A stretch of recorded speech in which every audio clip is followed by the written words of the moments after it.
Welcome to the Socially Awkwards podcast, episode 3. My name is Matt Albert. Hey, hey, hey. And this is Brandon. All right, just one name today, Brandon. Just like Madonna, Pink, Prince, it is Brandon. Well, Brandon, we are here on episode 3, and today we're going to talk about a decade that I think we both like a lot, and it is the decade of the 1990s. But first, we have a new segment, and it's called Reddit Threads, and it's where each of us find a interesting Reddit thread that caught our eye, and we kind of discuss it. So would you like to read your Reddit thread, Mr. One Name? Yeah, I'm going to take it away off the rip here. I have a little Reddit thread, and I'm just going to break right into it. This is from r/unethical life pro tips. And I just want to hear what you think about this. Okay. This person says unethical. Can you tell me the thread? Can you tell me the thread? Or the subreddit, I'm sorry. That is subreddit. Oh, that was the whole subreddit? Unethical life pro tips. Unethical life protest. My bad. That's I'm right, sorry. yeah. Go for it. Sure. Here it is. Okay, so this person says, if you ever get caught sleeping at your desk at work, then say, they told me at the blood bank this would happen. So if you ever get caught sleeping on your desk at work, say they told me at the blood bank that this would happen. So basically they gave blood and they came back and they fainted or fell asleep. They didn't eat a cookie is what happened. They should have eaten the cookie. That's right, yeah. I think that the reasoning here is, who can be mad at anybody who's donating blood, right? That is true. That's another good thought process is it's like, hey, boss, I'm a good Samaritan. I'm like doing the thing. So give me a little break if I fall asleep on my desk or something like that, which, some bosses might be okay with. But you and I both know that there would be some bosses who would probably be pretty upset about it, too. Yeah. All right. Well, anything else you want to add about that thread? It's pretty self-explanatory, but I just want to make sure. Yeah. Would you, have you ever been caught sleeping at your desk, Matt? Not at school, and any job I've worked at, I've never had a desk. So, well, I guess there was like a community desk, like in the office, but it's not like, most of my jobs were restaurant jobs or in the food industry. So it's not like people spent a lot of time in there. Usually we were not doing that. So no, I can't say I have. What about when you were in school? Ever have any issues sleeping at your desk? I didn't. I don't think. I don't remember sleeping too much in school. So I think I had a big problem. I had a big problem with that, and by the time I reached high school, I feel like were you sleeping on your desk? Well, not on your desk. Not your whole body wasn't on your desk, right? Yeah. It was just like your head. I was floating. Yeah. Okay, yeah. No, I just didn't get enough sleep in high school, in junior high, and there were very early classes that I would often fall asleep in. So there was one particular math class that I would fall asleep in, and the teacher would wake me up, and I would always jolt awake, like my hand or my feet would always jolt, and I kept sleeping. I just kept trying to sleep through it, and he never would let me.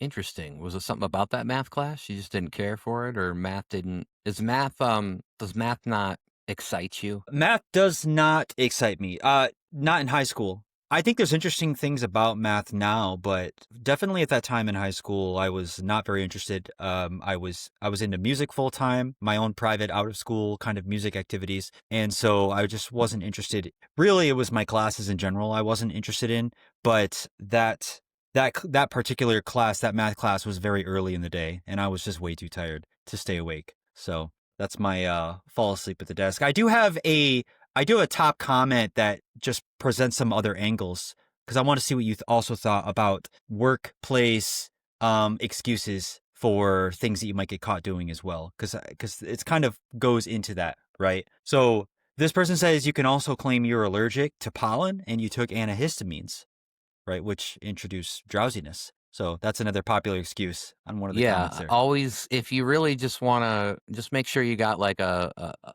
make sure you got some Benadryl on you, and that'll work out. But anyways, let's go to mine. If you're ready, and mine's going to be a little bit more serious, my Reddit thread. So let's hope that I don't know. I think it's just like it's part of the advice subreddit. This subredditor's name is OK Freed 1977. And he says, "Hey, I'm a junior in college. I've been bullied both in high school and in college, and I've never really had friends. On top of that, I'm blind. It feels like no matter what I do, people don't just ignore me. They seem to actually dislike me. I get judged for everything: what I wear, what I eat, even for being kind. I don't think you should judge a blind man for what he wears, by the way. Sometimes people outright complain or yell at me. I've tried for years to make friends in college, but nothing has worked. For a long time, I didn't even use my cane because I was afraid people wouldn't want to be my friend if I did. This semester, I finally decided I don't care anymore and started using it. But honestly, people's reactions have gotten worse. Some pity me, some act like I'm a burden, and I still end up with no friends. I've been to a few programs for blind students and met some nice people, but the programs weren't long enough to really build lasting friendships. I just feel stuck. It's exhausting to keep putting myself out there and being rejected or pitied every time. I'm getting a guide dog soon, but I'm even worried about that. The way the school trains the dogs, they walk along the edge of the sidewalk, the opposite side of how most people walk, which means I'll probably stand out even more. It feels like no matter what I do, I can't win. I don't even know why everyone seems to dislike me. I'm so tired of being alone." And this is a very kind of a sad thing, but Yeah. some advice. I mean, I don't want to. Do you have any advice that you want to give to this Well, person? let's go over some details real quick so I can make sure I understand it properly. Yeah. So this is a blind kid at now this is in high school? Is that what you're He's a saying? junior in college, but he did say he was bullied both in high school and in college. Okay, junior in And I'm college. sorry, I say he, but I'm not sure if he ever said that. So it could be a he or a she. Yeah. Or one of the, million other options along the Right, spectrum, right, of right. course. So now what was the initial thing that he or she or they were getting for their blindness? The Well, he said he got judged for everything. What he wear, or they said they got judged for everything. What they wear, what they eat, even for being kind, which I mean, I don't know. When I was in school, nobody judged people for being kind. I don't know how bad it's gotten, honestly. But yeah, for that. And then he said, sorry, they said, that they didn't use their cane because they were afraid people wouldn't wanna be. This is really hard for me to grasp because I don't feel like people were like this in high school. I mean, people were harsh to people, but not to these kinda people. Yeah, I agree. So, I don't know if you have any good advice or not, but, I mean, my advice, So go ahead. Tell me Well, your this advice. person's feeling bullied. They're feeling, sort of rejected, maybe ostracized because of their blindness, but not because of the blindness itself, but seemingly because of all the things that the blindness causes or the fixes or the aids that they use because of their blindness. And that's how I'm understanding it anyway. I think that the best advice, if I were to give advice, I would just say to ignore it. I don't really know what else you can do besides ignore it. What do you think, Matt? No, I mean, I agree. I mean, that's the biggest thing, right? Is you've got to think about the bigger picture and realize, first of all, not like this person is going to be listening to our podcast at all or anything. And maybe I should comment on it later and tell them, my own feelings on this. But realize that that's not the world. That's just not the world you live in. I mean, there are mean people out there, but obviously there are much nicer people too. And at some point, I do believe that you're going to find the right people that are going to be your friends for who you are. And anybody that makes fun of you for being blind is just an asshole. I mean, honestly, I mean, that's something you can't help. Unless you literally stuck like a pencil in your eye for some reason, and you were the fault. And even then, but yeah, that's what I would say is that I think things will get better. And I'm also a big believer in karma. Usually, and that is like the more good things you do, I mean, I think more good things will come, to you. So hopefully, this person can just learn how to ignore it from now, or ignore it, like you said, and then just go forward. And I'm sure that in due time, even though it seems like it's taking forever, it seems horrible now, that they will find the kind of friendships and hopefully other relationships that they're seeking, and everything will be good for them. So I wish the best of luck to them, and hopefully they can find that out Yeah. on their How own. old is this Reddit thread? It's actually from today. It is from 1 hour ago today. Well, actually, no, it would be a few hours ago today because I saved it on my Reddit, so it's probably a few hours now. But and what's today? You're gonna have to guess because we don't know. Um, could be the day that we're recording it, could be the day that you're listening to it, could be 20 years from now in it's found after a nuclear blast and they're like, this is the only thing left is this podcast from the old times. And we'll be famous even though we'll be all glowing green and, with superpowers that don't work and, radiation poisoning. All right. So, speaking of, what a great time to segue back into the 90s. That is our big topic today is the 90s. Um, and I want to go through a little monologue that I made, Brandon, Okay. about the 90s. And this is going to kind of hopefully just kind of sum up, um, the 90s in general. So here we go. Picture this. You're strolling down the street on your roller skates, wearing your wide-legged Jinko jeans, listening to the Backstreet Boys on your Discman, which sits inside your fanny pack that you keep on your waist. You're heading to the toy store and you're getting the latest, greatest thing like a Super Soaker or a Nerf gun, like a Beanie Baby, a Tickle Me Elmo, or maybe one of those digital pets that you have to take care of called a Tamagotchi. Later, you go to the grocery store and you get yourself a snack like some 3D Doritos, Dunkaroos, or maybe some of them Jell-O pudding pops. Maybe you wash those snacks down with some Crystal Pepsi or perhaps a Zima while you're watching the Titanic on a DVD and cooking up some burgers on your George Foreman grill. Maybe later you're going to go have some friends over to play some GoldenEye on Nintendo 64 or some Sonic on Sega Genesis or some Final Fantasy on PlayStation. Maybe those friends are Chandler, Joey, Ross, Rachel, Phoebe, and Monica. Maybe later you're going to go to the mall and stare at some Magic Eye art or buy a spiked collar at Hot Topic. Or maybe you wander into a Starbucks and order the most complicated drink of all time just to receive a cup with your name spelled wrong. Maybe you watch TGIF on Friday nights and cartoons on Saturday mornings. Or maybe you're just stuck in a decade that makes you feel warm and fuzzy all over. And that decade, my friend, is the 1990s. That was really great. Does Really impressive, actually. Excellent. Did it make you think of the 90s? A lot of stuff. Did anything jump out there to you as far as like I had to grab a piece of paper and a pen, and I didn't have one handy. Usually I do. right. As soon as you said the word magic eye, I had to grab something and write that down. Yeah. Those were And I crazy, weren't recently, they? oh, they were, and I always enjoyed them. It reminds me of the I Spy books and the Where's Waldo books. But the Magic Eye was also one that really sticks out. And I just recently learned something about Magic Eye that I hadn't known my whole life, which is that I've never seen a Magic Eye the way it was intended to be seen. I never knew that this whole time. I found out that I've been looking at them inverted my whole life. Interesting. Wow. Yeah. And you're saying How does, magic eye, right? You're not saying magic guy, right? You're right. saying that's something That's else. next episode, possibly, That's we can Channing get into that. Tatum. Yeah. Right. Um, do you see Magic Eyes? I don't. I only saw a couple in the mall, and because I couldn't see it the first time, I was probably one of those people that's like, nah, I don't need to look at that. But no, I never did. And then after that, I never really looked at them. They were really famous for like a good minute there, right? And they were always at the mall. And the weird thing is people just went and looked, but I don't remember ever seeing anybody buy a Magic Eye art. Like it was just there in the mall. A guy had a booth or something in the center of the aisle, or the hallway or whatever, and corridor, I guess. And people would just stop and look and be like, "Oh, that's cool," and then walk away. And I never Yeah. saw anybody. So maybe that was one of the problems. I'm sure it's still around. I know there was a book, a Magic Eye book. Oh, yeah, there were several books Yeah. that were very popular. One that kind of sticks out in my mind that I feel like every school had somewhere in its library. Or maybe the popular kid who came from like a family that was at least middle class that could afford to get in those books during. Do you remember? Now, this is a little bit of a segue because I still want to talk about Magic Eye, but do you remember those elementary school like book events where you would go to and there'd be like maybe posters and books and things like that you could spend money at? Was it like a book And fair? maybe that might just be the name, book Okay. fair.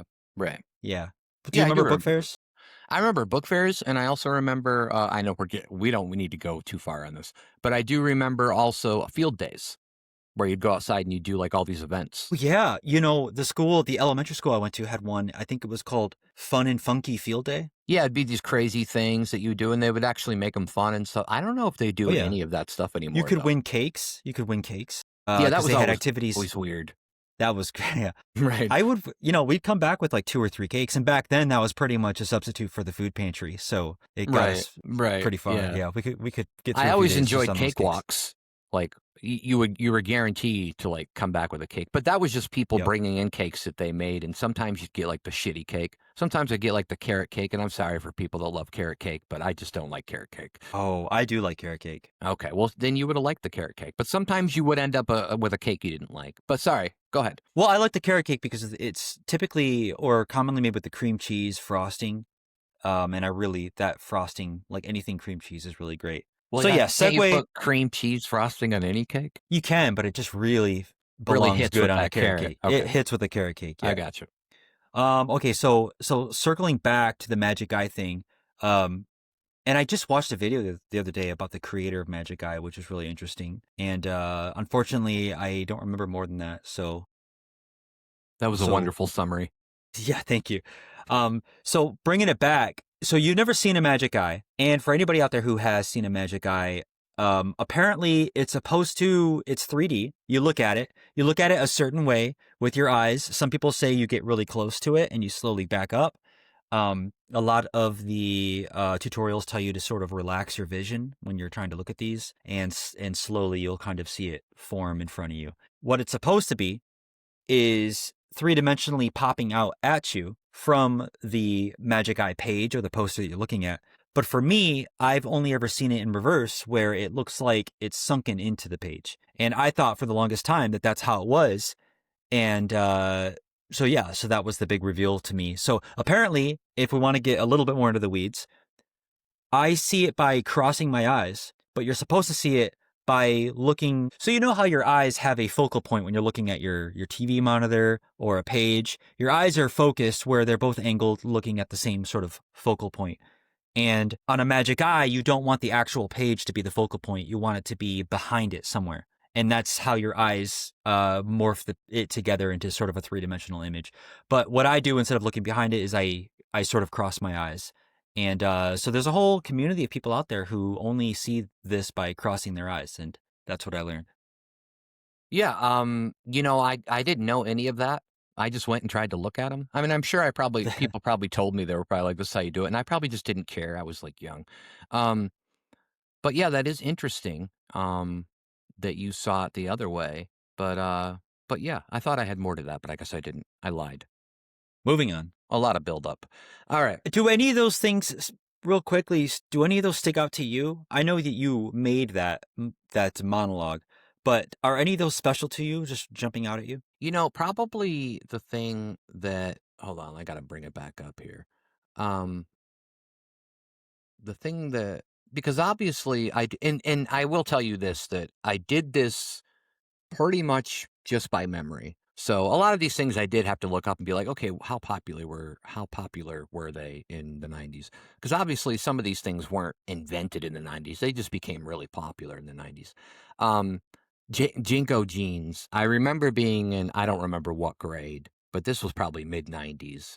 And everybody had the Jinkos, or they had the Tommy Hilfiger, or it was like this higher class thing, and I remember being like, "Mom, I need this. I need these jeans. I need these jeans." And I don't think maybe I don't think I did because at this time, and I'll be honest, I haven't shopped for clothes in a while, but Jinko jeans back then were about $60.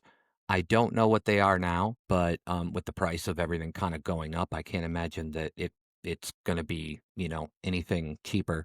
So the Jinko jeans are kind of just a memory, more of like a high school thing of remembering other people see them or like other people wearing them. Um, Super Soaker kinda, I mean, I didn't really, I think I had one Super Soaker when I was growing up. I wasn't really into Nerf gun. Um, Laser tag might be something we could add into this too. I think that was probably I think it was popular in the 90s. Um, but other than that, 3D Doritos. I miss those. I think they did bring them back actually, but and then GoldenEye on Nintendo 64. I used to play a lot of that with friends. And that weren't named Chandler, Joey, Ross, Rachel, Phoebe, or Monica. That's too bad. Yeah, they could have been, but they weren't.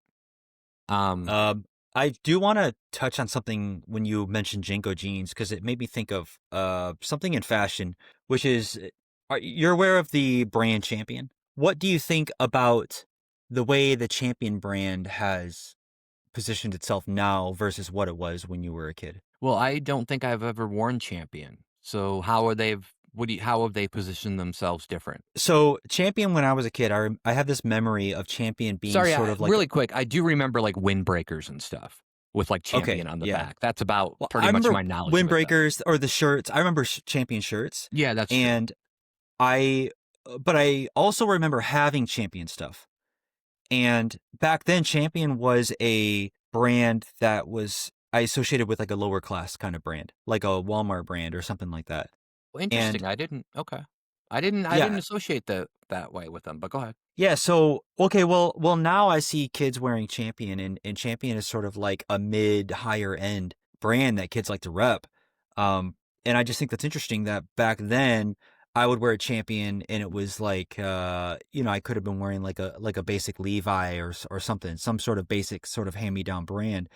And now a Champion has come back as this premium brand. So I was wondering if you had noticed that, and if you had any thoughts about it, how, and especially how sometimes these brands can have these transitions to where during an entire era, like in the 90's, they're one thing, and then if they're still around now they're completely seen differently by a different generation. Well, one question is so are they still priced relatively the same as they were in the 90s then? Boy, I don't know. You know what? Why don't you riff on that, and I'll get you information by the time you're done Okay, with your because sentence. I mean, it would actually be interesting if like somebody wore like a Jinko jeans or a Tommy Hilfiger into all these people wearing Champions, and like all of a sudden like those were like the poor, like the bad thing, the bad attire, right? Like they're the poor people or whatever. But yeah, you kind of hit on it with high school. I mean, the biggest thing that I get out of like high school is the fact that like every 5 years or so, like the popular culture of words and phrases changes. And so, like, since I've been out of high school, I feel like there's been like 4 or 5 different iterations of like these different popular words uh, that you're just like, what? Like, what's popular now? Like Delulu, like it means like delusional or something, or like Riz. Do you got Riz? Like, does he have Riz? Stuff like that. That obviously we didn't do back in our day. We did have some popular phrases that we'll get to, but as far as that, yeah, I think it just changes. It just happens to change, and people, I don't know. It is weird, isn't it? It's you always wonder like who starts that trend, but even the person that really starts it or the group of people that starts it, they probably don't even know. So, but Yeah. do you have any Yep. information on like how the prices compare? Or Yeah, sure. I was able to pull up some comparisons and a little bit of champion anecdotes kind of through the years. So I have some information. Champion shift towards premium. Okay. The 1990s peak, Champion was a mainstream athletic wear on NBA courts, US college teams, and the Dream Team. It was trusted, durable, functional, but not yet considered luxury or premium in a fashion sense. Prices were mid range. Champion competed with Nike and Adidas on utility, not exclusivity. Those are just some blurbs about the way it was positioned in the 90's. I have a sort of a table breakdown cost kind of shift through the years. So in the 90's, it was considered, well, let's call it mainstream athletic. And its price point on average now this is for hoodies, okay? This is where we're pricing out. So a hoodie on average would be between $20 and $40. And in the 2010s, 2020s, so now its positioning is better described as premium heritage slash streetwear. I actually don't know what the actual definition of heritage is in this context, but what's important here is that the price point is now listed for an average hoodie is between $80 to $120. wow, Yep. well, and you said they had like, did they just kind of start off like in the 90s or maybe like the 80s, and they just kind of started getting popular in the 90s? Is that what happened? Yeah, it looks like late 80's. I don't know what it was before this date, but in 1989 it was acquired by Sara Lee. Interesting, Yeah. man. I love me a Champion cheesecake. Oh yeah, Sara Lee makes the best pies, don't they? Yeah, they do. They do. Cakes and pies. Yeah. Before we get to the nostalgic feel or the nostalgia that we feel when we talk about the 90s, I just want to go over a couple of, since I was talking about phrases and things like that, a couple of some popular phrases of the 90s, if we will. And let's see if we've heard all of these, Brandon. Talk to the hand. As if, which I think was probably made famous from Clueless, right? Of course. Da bomb, fly, which is like describing something that's very cool or stylish or attractive. Booyah, which was like, victory, like booyah. Like I don't know. I didn't use that one very much. This one I use like a lot still. My bad. A quick way to just kind of say that you have a mistake. It's faster than saying like my mistake too, which is probably the more Yeah. proper way to say it. Yeah, yesterday, so I blew through a red light and just broadsided some lady, and I told her my bad, and it just didn't go over. I figured I said my bad, and that should have been enough. But I guess She doesn't you know, know, man. yeah. You have to figure out what generation she is and then talk her language. Be like, I'm sorry, I was Delulu going through that thing. Shoot, yeah, That's probably I what you didn't should think have about said. that. She would Yeah, have been like, oh yeah, I get Delulu all the time, man, especially when I'm on acid, that kind of thing. And then there's whatever, which I don't know. Whatever is kind of. I mean, it's kind of a major word already, but and I feel like I've still heard people say it, and that's kind of like in this sense, it's expressing a lack of interest. You're like, whatever, you kind of got to say it like whatever, like that. You can't be like whatever.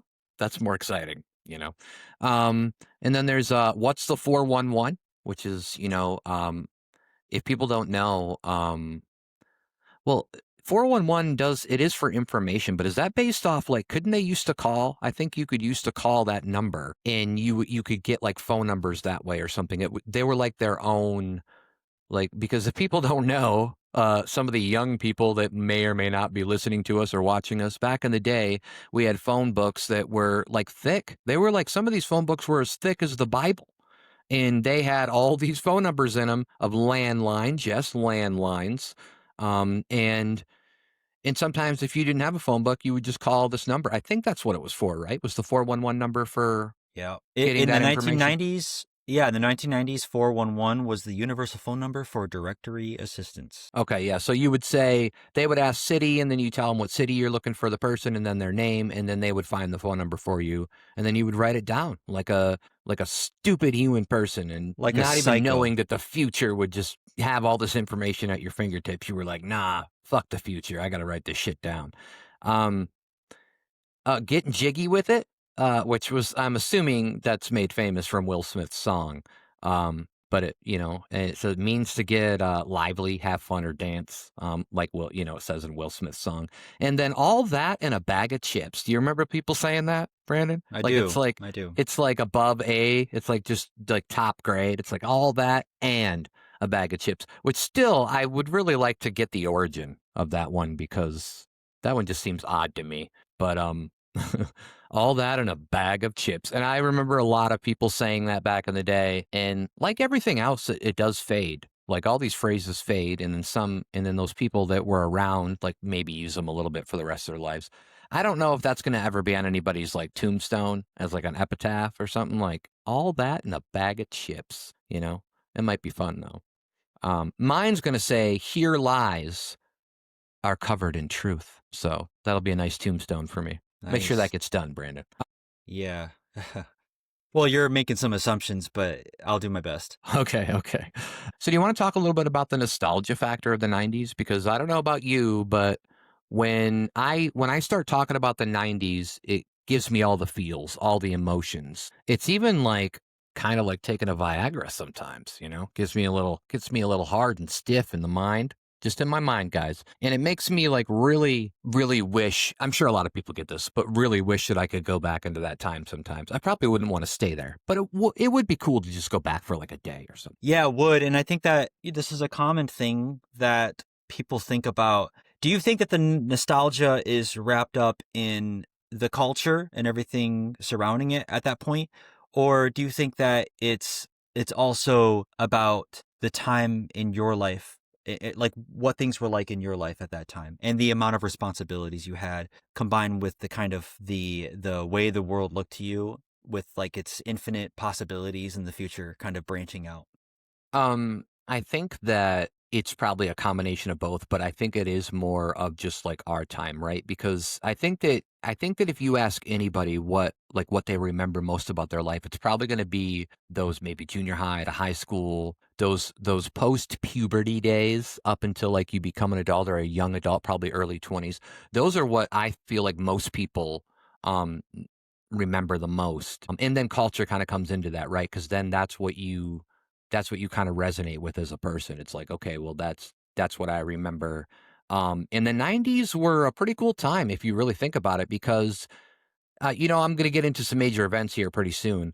So obviously, it wasn't all like butterflies and crab cakes, but I think that the '90s, compared to what we see now on a daily basis, obviously we have social media and we have internet and we have everything at our at our disposal. So it's not like it was easy to know what was going on in the world in the '90s, kind of pre-internet. And even when we had internet, it wasn't like the greatest internet. You had the dial-up, the awful screeching sound of dial-up, and so all of that. I don't know. The '90s was just like, it seems like a real cool place for me. It's just everything seemed just on the level. Everything seemed cool. Everything seemed like you could, no matter what you dreamed, you could do it. But I also think that that's just, our age at that time, right? Like Yeah. we were just naive enough to realize, oh yeah, maybe one day too I could go to the moon, even though I never Yeah. wanted to. But how I do you do agree feel? with you. Yeah, I there is something special about the 90s. And as listening to you talk, I'm trying to think about it. How much is the nostalgia of me being a kid, and how much is it the actual cultural significance and like what was special surrounding the world, or just maybe the culture I was in at that time. And I think there was something special about the culture too, because the world was sort of in a state where you still went out and physically interacted with it, but yet there were all these interesting technologies on the cusp of happening or in the middle of happening. You had your tapes to CDs to your video games, the movies, like the movie quality just started exploding in the 90s. You had your like Jurassic Park and stuff like that where like the CGI quality just looked like it suddenly made a huge leap and like anything was possible. And dial up and internet, right? And you just touched on internet, and internet was a really huge thing that was changing the way people communicated. Cell phones in the 90s. I mean, was there cell phones in the 90s? I feel like, wasn't there like an early, now maybe I'm This- mixing that up. there Yeah. was cell phones, and there was early '90s. There was even like the phones that were they were car phones. I mean, they weren't even called cell phones, right? I think there were still wired. They weren't wireless, and they plugged into I think your cigarette lighter probably or something for the battery. And yeah, I mean and then I think later in the '90s, there might have been I'm trying to remember when the iMac came out, because I don't remember exactly when the iMac came out, but I thought that might have been late '90s. I'm not 100% sure, but maybe it's later. I don't know. What I do remember is I had the memory of the Xbox coming out in the '90s, and it did not come out in the '90s. It came out, I think, in 2000 or 2001. But yeah, I think that when you reference like culture and stuff like that. I think at that age, I think that's when culture is like that. Whatever culture is happening of those ages, for when we're most impressionable or whatever, it's etching itself. So I think that kind of also takes hold of you, is like that's what you resonate with, that culture. And especially when people are like, I remember the good old day, like when they say that.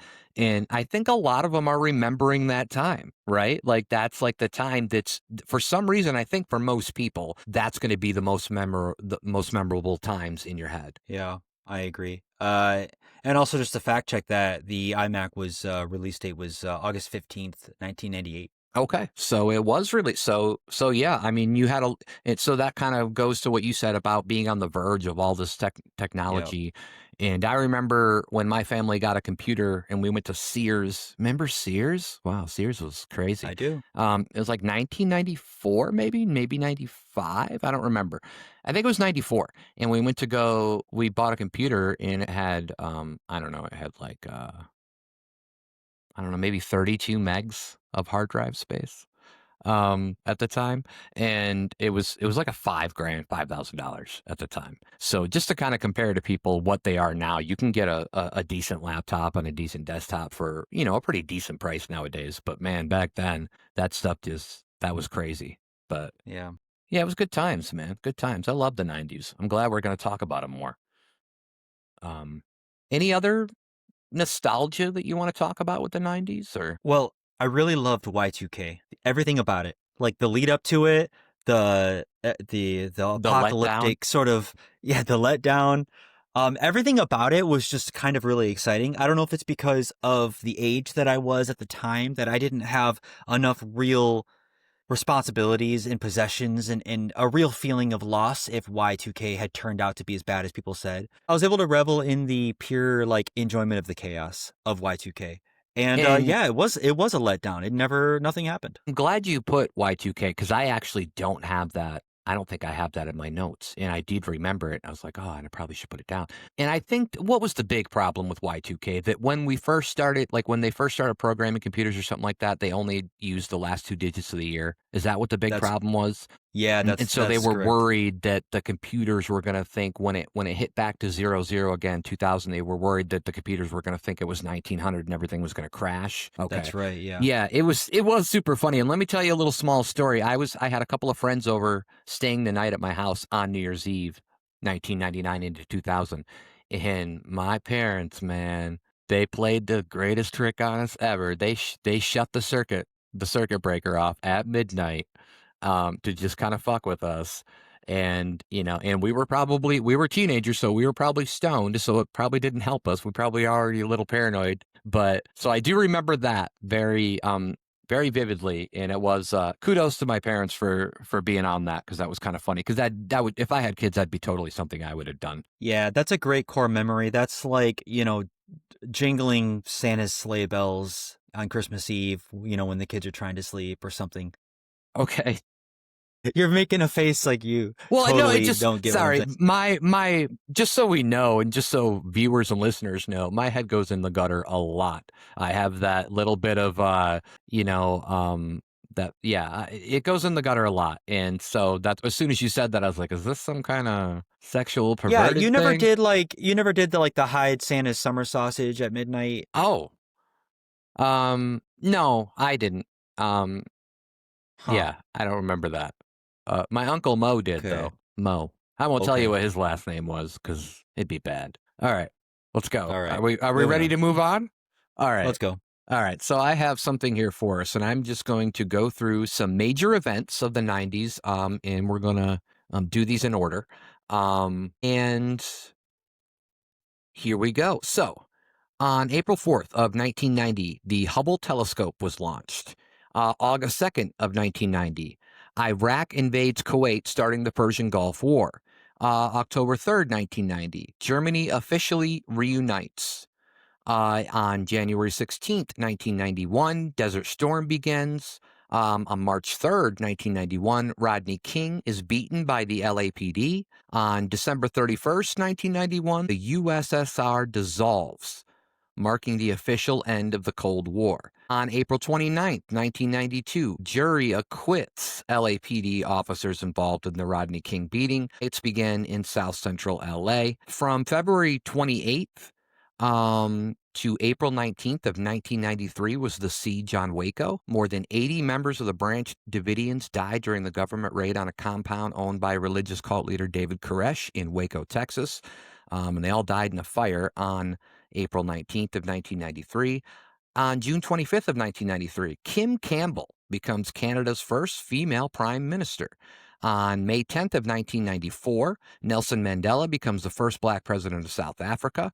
On July 5th, 1994, Jeff Bezos launches Amazon. On June 17th, 1994, O.J. Simpson's infamous slow police chase in his white Bronco after being wanted for questioning about the murders of Nicole Brown Simpson and Ronald Goldman, and the murders occurred on June 12th of 1994.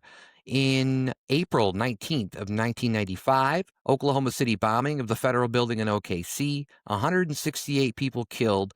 It was the deadliest terrorist attack in America at the time. On October 3rd, 1995, O.J. Simpson trial ends with his acquittal. In February 10th, 1996, Deep Blue, the chess-playing computer, beats Gary Kasparov, the world's best human player. That was really kind of like the beginning of where AI was going. And April 13th of 1997, Tiger Woods becomes first golfer of the both African American and Asian descent to win a major professional golf tournament after winning the Masters. On August 31st of 1997, Princess Diana dies in a car accident in Paris. On December 19th, 1997, Titanic hits theaters and eventually becomes the first film to make more than $1 billion worldwide. In January of 1998, the Monica Lewinsky scandal breaks as reports surface of an affair between her and President Bill Clinton. On May 14th, 1998, one of the greatest shows of all time, Seinfeld, ended after a long, successful run on NBC. In September 4th, 1998, Google is founded by Sergey Brin and Larry Page. September 28th, 1998, Pokemon is launched in the U.S. on Nintendo. And on November 19th, 1998, Bill Clinton is impeached by the House of Representatives, becoming only the second president at the time to be impeached. The first one was Andrew Johnson in 1868. And on April 20th of 1990, the Columbine school shooting in Littleton, Colorado happens, killing 13 people, becoming the deadliest U.S. school shooting at the time. Brandon, are there any events that stand out to you? Yes, there are. When you were listing these off, the first thing that stuck out to me was Nelson Mandela. Okay. And are we going to go into the Mandela why? Effect at all? Or we are going into the Mandela Effect, yes. Okay. This made me think about, because there's something special about the Mandela Effect that I think for some reason seems to take place around the 90s. Have you noticed this? Yeah. Yeah, like the Berenstain Bears thing. That's right, yes. I know there's ones that I can't think of right off the top of my head, but. So if we start with, do you remember what the effect, why it's called the Mandela Effect? They believed he died in the 80s, right? Or that he died before becoming, like, did they think he died in prison when he was, or was it? Yep. Okay, right. That's and correct, then obviously he only died, what, like 10 years ago? Or it wasn't a crazy long time ago. 2013. It was a little bit ago, but fairly recently, I think, as far as his life is concerned. So yeah, the misremembering is Mandela died in prison in the 1980s. And explain to people, just in case they don't know. I'm sure a lot of people know the Mandela Effect, but just kind of explain to them what that effect is. The Mandela Effect is when, oh boy, what's a nice way to put this? I'm going to do my best, and maybe you can do your best, and we'll see who does a better job. It's a competition. Yes. So the Mandela Effect is like cultural memory. It's like when everybody in a culture sort of has this shared memory of the way something happened or the way something went down. And then we all find out that that's not the way it happened, or that's not the way it went down. And Nelson Mandela is just one example. Everybody just seems to have this idea that he died in prison in the 80s. Some people even remember reading this about this in the news, or seeing it in the newspaper or in a magazine. And it's just not true. He, as you said, he was released. And I have some stuff pulled up here I'll be reading off of. It was released in 1990, became president in 1994, and died in 2013. So he absolutely did not die in prison. But how do you think that explanation serves? I think it's great. I mean, that's pretty much the basis of it. And like you said, you gave the example of Mandela, and I believe that, like, because of that example and how many people actually believe that, that's why they named it the Mandela Effect. But also, and I gave the example of the Berenstain Bears, and I think that was just a spelling thing where people thought. There's also the example of people remembering Ed McMahon in the Publishers Clearinghouse commercials. And I think that he was not. He was in a different commercial. But a lot of people, even I remember him as. Me too. So it's very crazy. And it also, and this is, I'm sure, something that we'll get into at some point, not in today's episode, but at some point, this also kind of goes on to the theory. It kind of relates to the theory of the simulation theory, right? Where, they're changing it. So, yeah, I do remember a lot of food products, and things like that, where people thought they were called this or spelled a certain way, and then they realized they never were, or whatever it was. Yeah. Yeah, so I want to touch on some of those that you had mentioned. One of them is Berenstein Bears, and it's even funny the way you're pronouncing it, Berenstein. Are you even sure that that's the correct pronunciation? Knowing now, do you remember the spelling difference between the misremembered version and the actual version? Is it the is it like the STINE and STIEN, or what is it exactly? Yeah, so the misremembered version is it ends in STEIN. EIN, Like okay. Berenstein, like a Right. very kind of a But it's Jewish actually sounding Berenstein then, is what you're saying. Berenstein, or maybe Berenstain Bears. Right. Its ending is STAIN. No stain is barren. Right, and that's what people have to remember. Right. If you're going to take Yeah. anything out of this episode, remember that no Yeah. stain is barren. If you don't mind, I'd like to list a couple of these off and see how you remember these versus Yeah. what they actually are. Go for it. Are you just Looney going to test me? Tunes. Are you going to tell me like? Yeah, I'm gonna Are you test not going you. to tell me what's the real one? Or No, I'll tell you what's real, but Okay. I want to see if any of these have infiltrated into the dark spots of your mind. Okay. Looney Tunes. Oh, that was a spelling thing. Spelling thing. How is Looney Tunes spelled? Okay, I have read this one, so I'm probably going to tell you how it's correctly spelled, not how it is correctly spelled, which is the TUNES, I think, right? Yeah, yeah. So is that how you're But spelling it? obviously when I remembered, I mean that's because I've read about this Yeah. part of the Mandela Effect, but that one's tough. I don't know if I remember it. Like, I don't know how much I paid attention to when, like, the opening title screen of Looney Tunes came on and they showed. Obviously, it doesn't make sense to me. It's a cartoon. Why isn't it TOON? And then Exactly. Yeah. TUNE is like, music. So it's like, why? I don't get it. But That's yeah, right. I think you're touching on it. Yeah. So the misremembering is the TOONS as in cartoons, and it's not. It's TUNES as in musical tune. as in other cartoons, automobile tunes in your car. Oh, there you go. Yeah. Okay, so there was an HBO show that started with the word sex and ended in the word city. Yeah. What are the words between those two words? I'm going to say it's Sex and the City. And the City. And that's a ding, ding, ding. I wish I had the sound effect for that queued up. But you're correct, Matt. It's Sex and the City. A lot of people misremember this as Sex in the City. Well, I do, and I was going to say that, like, I think that I've known enough now to where I know that it's Sex and the City, but I think back in the day I was one of those people. I never watched the show, so that probably didn't help, but yeah, I did think it was Sex in the City. Yeah. I have another spelling one. Febreze. Interesting. Yeah. How do you spell Febreze? And really, how many E's are in Febreze? I'm going to say 4. I'm going to say it's FEBREEZE, but I don't know if that's right. And that is the Mandela Effect right there. The correct spelling is 1 E in the middle, Febreze. Now, I can imagine this one would come about because of the way the name is pronounced. It just sounds like it would have 2 E's in the center of it. Right. But it's spelled with 1 E. So it's more 3 like E's total. Febreze. That's what they should have called it. Febreze. Like you're Yeah. like, yeah, it's like with an accent. Yeah, that didn't play well with suburban moms, though, so they left it out. Yeah. Movies and pop culture. Do you remember the Shazam movie? Yeah, but that was is this where they think it's who's that comedian that I'm thinking of? Yeah, you're thinking of Sinbad. That's right. Is this where they think it was Sinbad that played in that movie? That's right. Yeah, Sinbad plays a genie in the movie Shazam. Does this strike any nostalgic notes for you or fire any neurons in your head? No, because I was not really a big Sinbad fan. I don't even remember watching that movie, but he was okay, so what's the actual Mandela Effect? Was he actually not in that movie? The Mandela Effect is that none of it ever existed. Oh, that's right. The whole movie didn't exist. That's right. He did like some commercial. What did he do where people thought he was a genie? Like, didn't he do like some commercials or something? I don't have that information ready, but I do think he did something that sort of alludes to that or made people think that. Right. And then even somewhat more recently, he made fun of the Shazam movie and he filmed a short little funny segment where he was playing a genie in the movie Shazam. Gotcha. So that's interesting.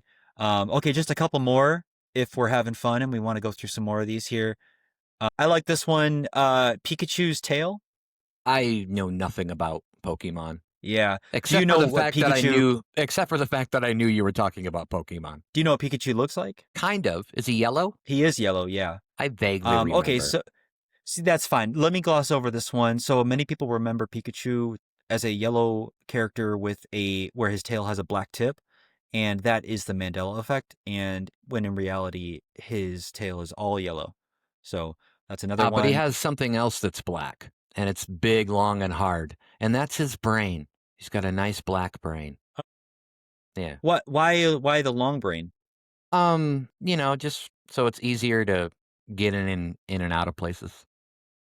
That doesn't make any sense, but we'll go No, with but it. we'll go with it because that's what we do here when we're socially We awkward. go with the flow, and we're The socially next awkward, one, so you go with the flow. this one's going to be great, and I think you're going to get this one wrong because I know that I would have gotten this one wrong. The Forrest Gump quote. Did I say that right? Forrest Gump quote. It Doesn't just sound sounds right. funny with the P and the Yeah, Q from Gump to it quote. sure does. Life and chocolates. What are the words in the middle? Yeah, I probably will get this wrong because I'm going to say life is like a box of chocolates. And there you go. That's what I would say too. And can you guess what is wrong about that? Life is like a box of chocolates. No, what is wrong with it? So he says life was like a box of He chocolates. says was. And Was. this is this also goes into the Luke, I'm your father, because it's actually that, and it's not Luke, I am your father, which most people say. Yeah, and it's actually, and this is actually listed here. It's just no, I am your father. Which just no, I'm your father. You don't even say Luke. Doesn't even say Luke. I mean, he might have said Luke at some other point, Right, but right. not when he's his father. Well, that's a big spoiler. Yeah. We probably shouldn't tell people that Darth Vader is Luke's Yeah. father in Star Wars. Oops. Yeah, we'll cut this part out. Yeah, we'll cut it out, guys. Okay, I got a couple more quick rapid fire ones. We can move on. I love some crick ones. Oscar Mayer. That's This is just a spelling thing? one. Yeah, it's a spelling thing, and it's the Mayer part. Ooh. Well, there's a song, right? Do you remember the my hot dog has a first name or something like that? And it's OSCAR. And my hot dog has a second name. Oh God. Now I'm not gonna think. I'm just gonna say MEYER, but I'm probably wrong. Yep, that's the Mandela spelling. The actual one is Mayer. So it's like Oscar. Mayor. Yeah, Oscar like Mayer. Oscar Mayer. Who's the singer-songwriter? John Mayer. Right. John Mayer. That's right. And on John Mayer's note, that is Mandela Effect. Yes. So an impromptu little segment there. And we can continue on. Okay. All right. Well, are there any other events that I listed here, the major events that happened in the decade of the 90s? Anything else stand out to you, or? Yeah, I think, well, the Bill Clinton one kind of does. And we can make all sorts of obvious jokes about that. But it was interesting at that point to see a president going through such a public scandal. I didn't remember or live through the Nixon stuff, or many other scandals that might have happened, way before then. Obviously, those were probably multiple decades earlier. The Bill Clinton one was, yeah, it was really interesting for me to be able to seeing this thing on the news. And I really remember sitting there when Bill Clinton was speaking to the U.S. citizens live through the TV. I think it was live, and he said, I did not have sexual relations with that woman. Was that in court? He also said something live that was like a direct kind of like, what's it called? I think An he did address. say it He had an live, but address. he probably said in court he was kind of like, well, not in court, but it's like, I guess it wouldn't really be court, it'd be the House of Representatives, right, in Congress, and he was answering questions, and I remember him being like, can you define what is, and can you That's define what right. sex is? Like he would say all Yeah. these things. Can you And define what is? Yeah. right. And That's so it was funny. kind of like, all right, man, we think you did it.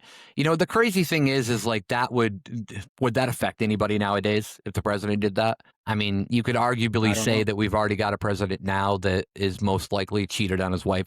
I mean, he's been literally sued for it and been held liable in civil court. So, but I just think that I think nowadays, I don't even think. I mean, you look back at it and you're like, wow, it was a huge deal. But now I don't think, Yeah. politics have kind of gone in a different direction. So I don't think it would be that much of a big deal. I agree. I actually think it was, looking back, I think it was blown out of proportion.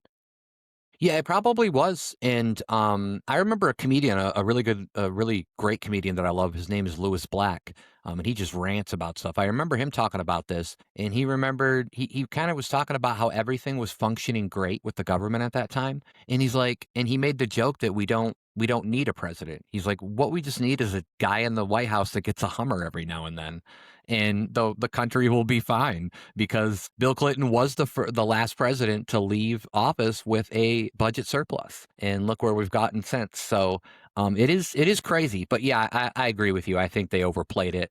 I was all about the SNL. Daryl Hammond, a famous guy on SNL who played Clinton. Um, there were so many memorable skits with him playing Clinton, and just loving. I remember loving that part about it, is the comedy that came out of it, the comedy gold. And now you look at it and nobody really cares anymore. So it is kind of interesting. Yeah. And now here we are. Yeah. Any other events? No, I don't have anything. Did any of those stick out to you while you were reading them off? I know you wrote them, but Um, what do you got? First of all, what I want to say about Titanic is I didn't. I don't think I've ever seen Titanic, and it's in the full movie ever. I think the full movie's like 3 hours long, though, if I remember That's right. terrible. That's And just terrible. yeah, I know I'm a horrible human being. I will say that I remember, and anybody that was around during that time, the song "My Heart Will Go On" by Celine Dion was nonstop everywhere. And that was the time when I feel like nowadays you can go find any music you want. But back then people have to realize that we were basically listening to the radio, right? And so unless you had your own CDs or something to play, you were listening to the radio. And so there were songs, like I remember before that it was Bop by Hanson, like that just went crazy. But yeah, this song, I was just like, oh man, they just overplayed it and overplayed it. So that's what I wanted to say about Titanic. Obviously, I do remember the Monica Lewinsky thing. I do remember the Waco thing to a sense, but I remember reading more about the Waco thing later. Oklahoma City bombing was huge at the time. I remember that. One of the guys that was involved in that, not the main guy, Timothy McVeigh, but one of the guys lived in like Bay City or something in Michigan. And I remember them coming like on breaking news, and they were at his house, and they were like, they showed a map of Michigan, and they're like, we're here and all this stuff. So I remember that. Seinfeld. I mean, we'll get more into when we talk about shows and films and stuff like that later. But Seinfeld. I mean, by the way, I did a salute to Seinfeld skit in front of two classes. This would have been in ninth grade. My teacher allowed me to do this, so we can get more into that later. It was really fun to do, and somebody filmed it. There's a video out there somewhere, but I have no idea what happened to it. The other big thing that I do remember is the Columbine shooting. And this was kind of before shootings became like what they are now, unfortunately. But at that time, it was the deadliest school shooting in history. Fun fact: the deadliest school massacre of all time happened, I think it was like 1911, and it was in Bath, Michigan. And this guy planted bombs in the school because he was angry at something. And he killed a bunch of kids. And then he planted a bomb in his truck.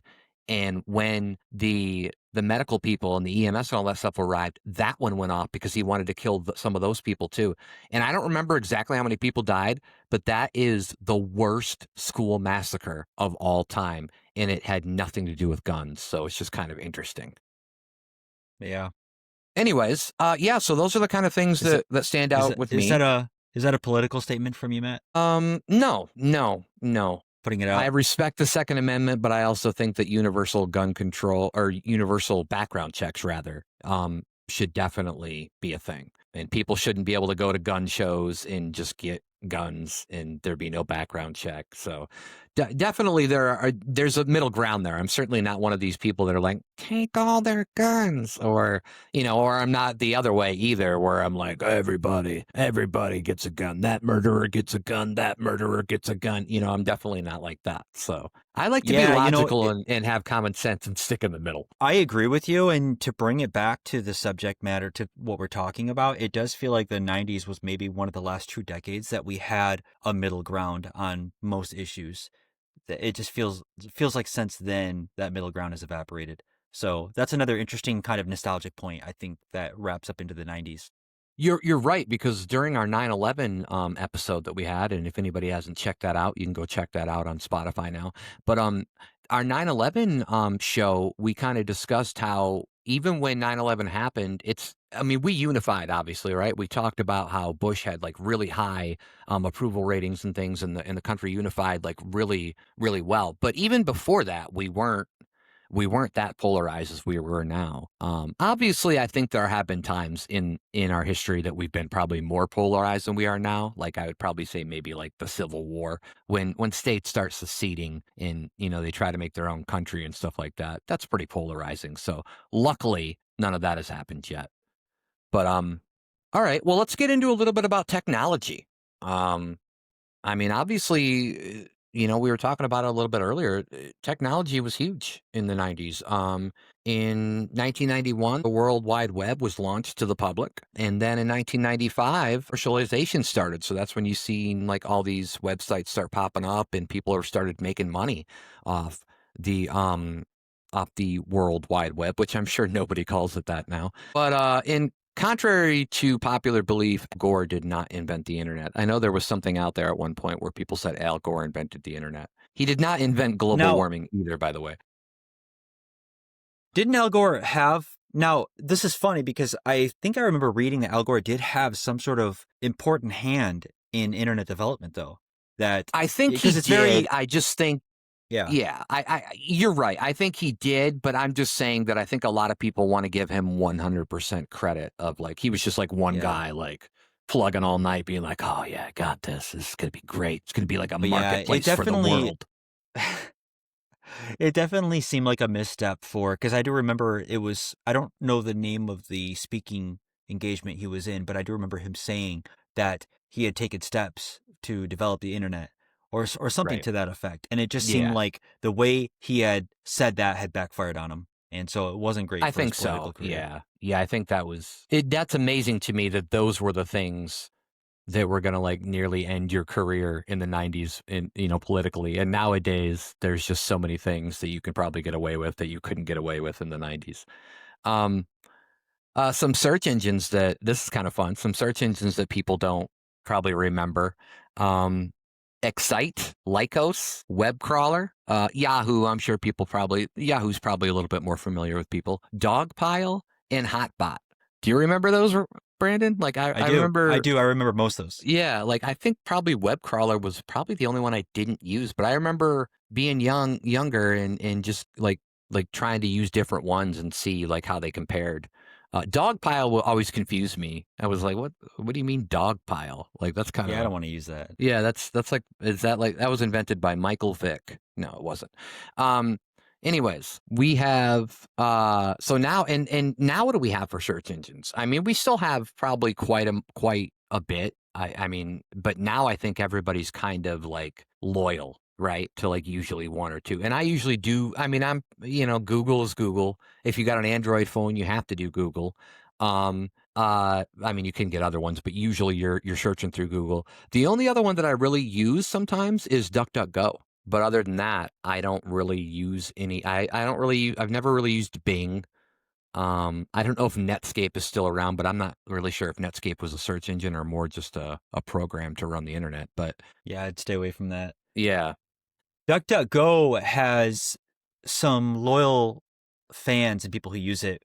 As I understand it, it's because it has like maybe some more privacy kind of features built into it. Is that right? Is that how you see it? it does, and also, I don't think when you search on Google, obviously, and you get those top things that say sponsored, that obviously means that those companies are paying Google money to sponsor their page at the top. I don't think DuckDuckGo does that. I also think that yeah, there's more privacy, and but it is interesting. I have searched things on Google and DuckDuckGo, and it's different. And so it's kind of a fun little experiment to try sometime. A little bit of A/B testing. I remember for the longest time using web crawler, and that was my go-to search engine. And I wouldn't use anything else. I loved web crawler. I thought it was light, fast, simple, and I liked the little spider Interesting. mascot. Yeah, Yeah. that was a good mascot. I think probably out of any of those, I mean, I did use Yahoo a lot, but probably Excite and Lycos were the most used. I don't really think I used too much Dogpile or Hotbot. I just don't even like saying Dogpile, but Yeah. it's just So good. weird to me. But yeah, that's just interesting that those were kind of the big search engines at the time, and then I'm assuming that a lot of them got bought out by bigger companies, and then they just merged, and whatever happened happened. I don't even know, is Yahoo still around? Is that still a search Yeah. engine? I mean, okay. I mean, I know Yahoo's Yeah. around. I just yeah. Yeah, Yahoo's still around. I don't know if there is definitely. I was gonna say I don't know if they're as popular for their search engine, but they're just not as popular for Is anything at this is point. that gonna be the only one out of one I mentioned 6, so is that gonna be the only one that's still around that I mentioned? I mean, Excite and Lycos, I don't think they're around. Web crawler's not around, right? Well, Well, maybe it is, I don't know. it depends on what you mean is around, because if I go to, say, webcrawler.com, I'm going to get a web page with a picture of a spider and a search bar. So you can go to Okay. webcrawler.com and you can search things, but I don't know what it's powered by or who owns it now. I mean, if I would just assume that it's had to have switched hands multiple times by now. Could be And owned for by all we Google know, for all we know, right? there Yeah, you like go. That's exactly the point. Yeah. right, so you just don't know, but yeah, that is interesting. Yeah, I do remember most of those, and it was kind of like a fight at the beginning, right? Like, and then eventually Yeah. Google won out, and well, Google was mainly the big one. And then it took a Yeah. while And for Microsoft to release Bing, I think. I mean, Bing was like I don't know yeah. how long it was after, but it was a while. I want to say it took a while, and yeah, you're right. Yahoo, I think for a time it looked like Yahoo might be the winner. Yeah. And there's a famous story that who's the billionaire? Mark Cuban. Hmm. I believe One of my I don't favorite know if he billionaires, by the way. of is he really? Yeah, he's one of Or is my that favorite. Yeah. Yeah, I yeah. mean, well, this also goes to the fact that I love the National Basketball Association, and he used to own most of the Dallas Mavericks, but I'm not sure if he owns most of it anymore. But yeah, go ahead. Yeah, so Mark Cuban, I don't know if he owned or if he was a part owner, but he was involved with Yahoo. And I'm actually just pulling up some information here because I do think it's an interesting story. He's basically, the footnotes that I know of is that he sold Yahoo right around the sort of 2000, right before the dot-com bubble burst. Right. And he made a ton of money on Yahoo. And then right shortly afterwards, yeah, everything sort of collapsed into itself. This blurb I have here that says in 1999, Yahoo bought broadcast.com. Oh, this is interesting. I got the story wrong. Okay, Okay. let's see this here. Okay. In 1999, Yahoo bought broadcast.com, Mark Cuban's internet radio company, for about $5.7 billion in stock. At the peak, they bought this for in stock. Yeah, so Mark Cuban had broadcast.com and Yahoo bought it. And this was right before events transpired right afterwards that basically caused Yahoo's valuation to go down.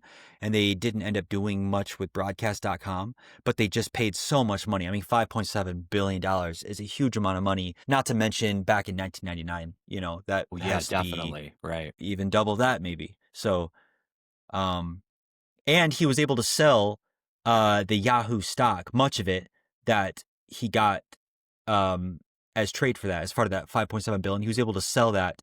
And it says specifically here, Cuban quickly sold much of his Yahoo stock, locking in billions before the crash. Interesting. And that was probably, I think he bought that NBA team, the Dallas Mavericks, a couple of years after that in the early 2000s. So Yeah, it looks like he bought that off the back of him making so much money from the yeah. Yahoo deal. Yeah, that is interesting.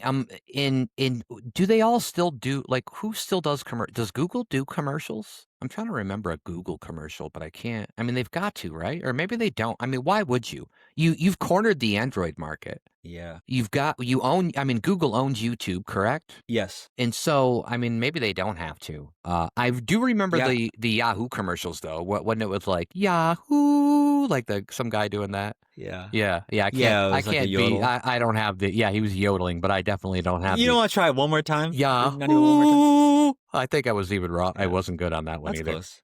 That's good.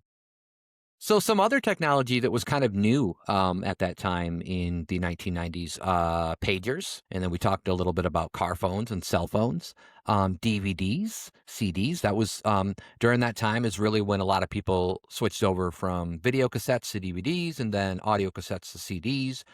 We had the Discman, which was a lot like the Walkman, but instead of a cassette, it was a disc.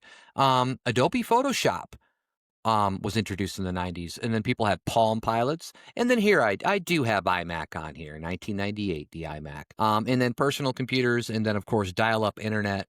Mainly, what was the big company that everybody got free credits for and did when they first went on the internet, Brandon? And they all had that email, and as soon as you uh, got into your email, it was like you've got mail. Well, that would be AOL. Yes, AOL, right, and that was so big. There was only a few years ago where I found if you remember, they used to send those CDs out to everybody, and you get like a certain amount of free credits, I think to start, and then you would join. And I found one of those just like I don't know, it's probably only a few years ago, and I sold it for $5 million. No, I'm just kidding. I don't think it's worth anything, but it's just interesting. I mean, anything to say That's a about any funny of that point. new Yeah, it technology? might be worth something someday. It might be. AOL was really a huge, it was a cultural pillar of that time. I wonder what I happened to that. remember Yeah, I don't know, well, I think dial-up, I Yeah. guess Yeah, high-speed they didn't internet, really I feel like have other people came anything in in. the field for, like because now, like, I mean, it was kind of like it was kind of right for the cable companies to take over, right? Once it started going through, the fiber optic That's right, cables and all yeah, that, but and they didn't own all the cable lines, yeah, they didn't have as much of a monopoly where they did have, over the phone lines, right, where you're dialing into a phone number. I right. know people try to compete, do you remember Net Zero? I do remember Net Zero, yeah. Yeah, yeah. So, yeah, AOL, I remember AOL very fondly. I remember the You Got Mail, and I remember the AOL Instant Messenger as well as the Yahoo Messenger. I might be getting into early 2000s here, but their messengers were really a big part of my youth and sort of high school experience. I spent so much time on those messengers. And then AOL, of course, after that wasn't working, the AOL Instant Messenger became divorced from that and was like a standalone messenger you could use, Oh, that's true, yeah, which I used it all the it time. kinda Yeah, lasted a little longer than the actual service itself, yeah. Um, that's right. Yeah. what I don't have this down, but I just thought about it. What would be your reaction if I said BMG and Columbia House? It would be looking at, a 12 quality CDs piece of for a penny? cardstock. Well, I was gonna say a piece of paper, like a thicker than usual feeling piece of paper. I don't know how to describe it, It almost was. cardboard-like, Yeah. and a bunch of pictures of, maybe CD is it music or was it movies? I think it Was was it mostly it CDs, was yeah, it mov was CDs. CDs? Right. And what would you do? You check the boxes of the ones you wanted? Am I getting this Yeah, right? yeah, and it'd be like 12 of them for like a penny, and you were like, this can't be true. right. But and how did that work? What was the scam? Because I to this day I still am thinking that people were just walking around getting 12 CDs for a penny, and I just wasn't taking advantage of it. Well, let's be clear that neither of us turned 18 before 2000. So here was the bad part about BMG and Columbia House on their part is they allowed people who are younger than 18 to do this, which means that because the whole thing was you were hooked to then you had to buy two CDs, I think, every month was what it was after that. So once you got your initial free CDs or ones that some were for like a penny, I think sometimes it was 12 for the price of one CD. And at that time, CDs were, I don't even remember, maybe like 25, 20 bucks. I don't remember exactly what the price of them were.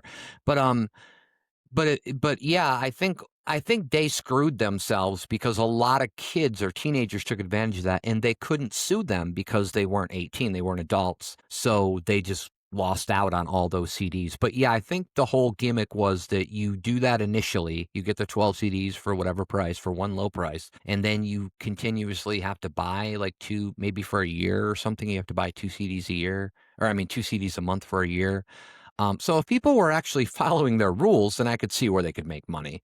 But Yeah. obviously, I think a lot of teenagers, and I've even seen sitcoms that took place in that time, make fun of this. Like that a lot of teenagers, I did it. I got like a bunch of CDs at for a low price or whatever it was, and they could never come after anybody because they weren't 18. So it's just kind of interesting. But yeah. All right. Any other thoughts on any of the technology of the 1990s? Also, when did I was thinking about something. I was thinking about Netflix. Um, but I don't think that came out in the 90s. Because some people don't know this, but there was a time where Netflix wasn't what it was now. It wasn't a streaming service. It was you could go on and pay a monthly fee, and you could go on their site and order DVDs, and they would send them to you in the mailbox, and then you return them, and you could do that all month long for as long as usually it was like two at a time or three at a time, depending on the plan you had. And that probably was later. I don't think that was the 90s. Well, I think your intuition actually initially was more correct because I did pull up some information here. Okay. Um, and it says that Netflix was launched August 29th, 1997. Mm, It was around in 1998. The website goes live, offering DVD rentals by mail. okay. In 1999, it introduces the monthly subscription model, which means no due dates and no late fees. Okay. All right. And then it wasn't until 2007 which they launched their streaming service. Well, in 2007, I actually thought it was later than that. So that's crazy. Yeah. But that initial that the initial model that you speak of was a late 90s thing when it Right. started. Right. Yeah, and I was on that for a while, and it is kind of funny because I remember talking to somebody I worked with at one point, and I was telling them that, and they're like, "You're lying. No, that's not. You couldn't do that." And I was like, "Yeah, that's what Netflix was. It wasn't just the streaming." And there are people that are going to never know that, Brandon. They're going to never know that Yeah, that's how and a Netflix lot of started out. people I think there's a lot of entrepreneurs that probably point to Netflix as a really great example of a company pivoting when in the face of behemoths in the industry like Blockbuster not pivoting, right? And Right. Blockbuster is such a huge cautionary tale of a Yeah. company that stuck to his guns and did not see the writing on the wall and went out of business. Do you have any fond memories of Blockbuster or maybe a different competing I video kind rental of place? do, but where I was at, or where I lived, Family Video was closer, and I have a lot of fond memories of Family Video, especially because I only stopped. Family Video only closed down. It was probably close to 8, 10 years ago. But yeah, I have a lot of like, they just knew me by name at Family Video because I loved watching movies, so I was always in there. Yeah. But yeah, Blockbuster was yeah, it was crazy that they didn't, and I guess Family Video, you can say the same. They really didn't pivot or do anything either. But I think is there still the one Blockbuster left over on the West Coast somewhere? I think so, I yeah. don't I know if think they've there's one left and actually yeah. it's more of an antique kind of art gallery of its own corpse, I And they think, used to but have the yeah. Blockbuster Awards in the 90s, and they would have musicians perform and stuff, and so it was big. It was huge, and yeah, so it's amazing to me that, and I don't even have those because our next category here is business and economy, and this is just kind of like some of the big businesses in, the 90s. So I'm glad we did talk about, Blockbuster and well, mainly Blockbuster because that was kind of for kids, that was like a nostalgic thing to do to go in there. You could rent video games. That was when you could rent video games and things too.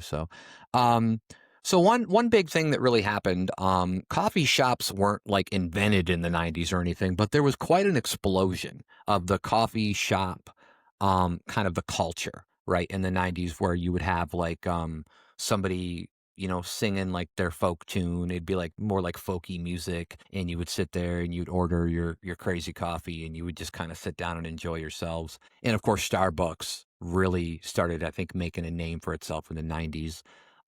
Pete's Coffee, which I actually don't know much about because I don't think I've ever been to a Pete's Coffee, and that's spelled with a double E in the middle. People, Peet.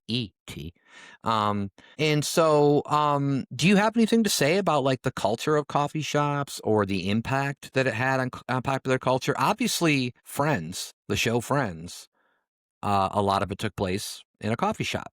So that was kind of what that culture was all about. So do you have any kind of memories or anything to say about that? No, I don't think I have any personal experience with coffee shops, especially in the 90s.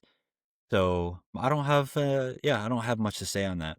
I don't know if we even had a Starbucks here in the 90s. I know Starbucks started out there, I think, what, in Seattle or in Washington. Um, I don't I don't know if we had one. We had a Borders Books, I think is what it was at the time. I think it's something different now. And that had a Bam. little, yeah, and then that had a little coffee shop in it. So I kind of remember that.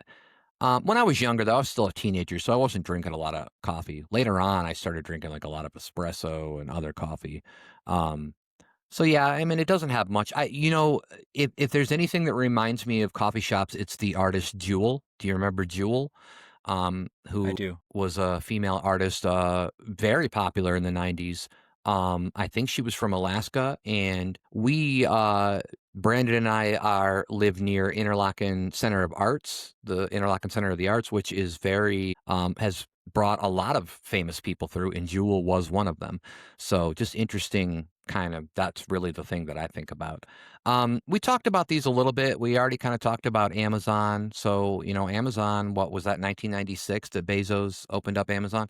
Netscape, America Online. We already talked about a little bit about these, but I want to get your thoughts on eBay because eBay was huge in the late 90s. And it was Yeah. the online marketplace to buy or sell anything. Do you have any thoughts on eBay or any kind of memories with that? Yeah, I loved eBay. I mean, I still do. eBay's still around and they're still Yeah, doing a good job at what they do. It's a right. viable place to look for products. I just bought something off eBay, maybe not even about a month ago. And it was a very specific used part for a vehicle, and the seller was selling that part on eBay. So, still a great place. I do remember it back when it was first coming out, and it seemed like it changed the way you thought about what you could do on the internet in terms of e-commerce. Because the eBay model was it was so interesting. It was like, I remember it first being described as like you can participate in an auction online, and that just kind of blew my mind because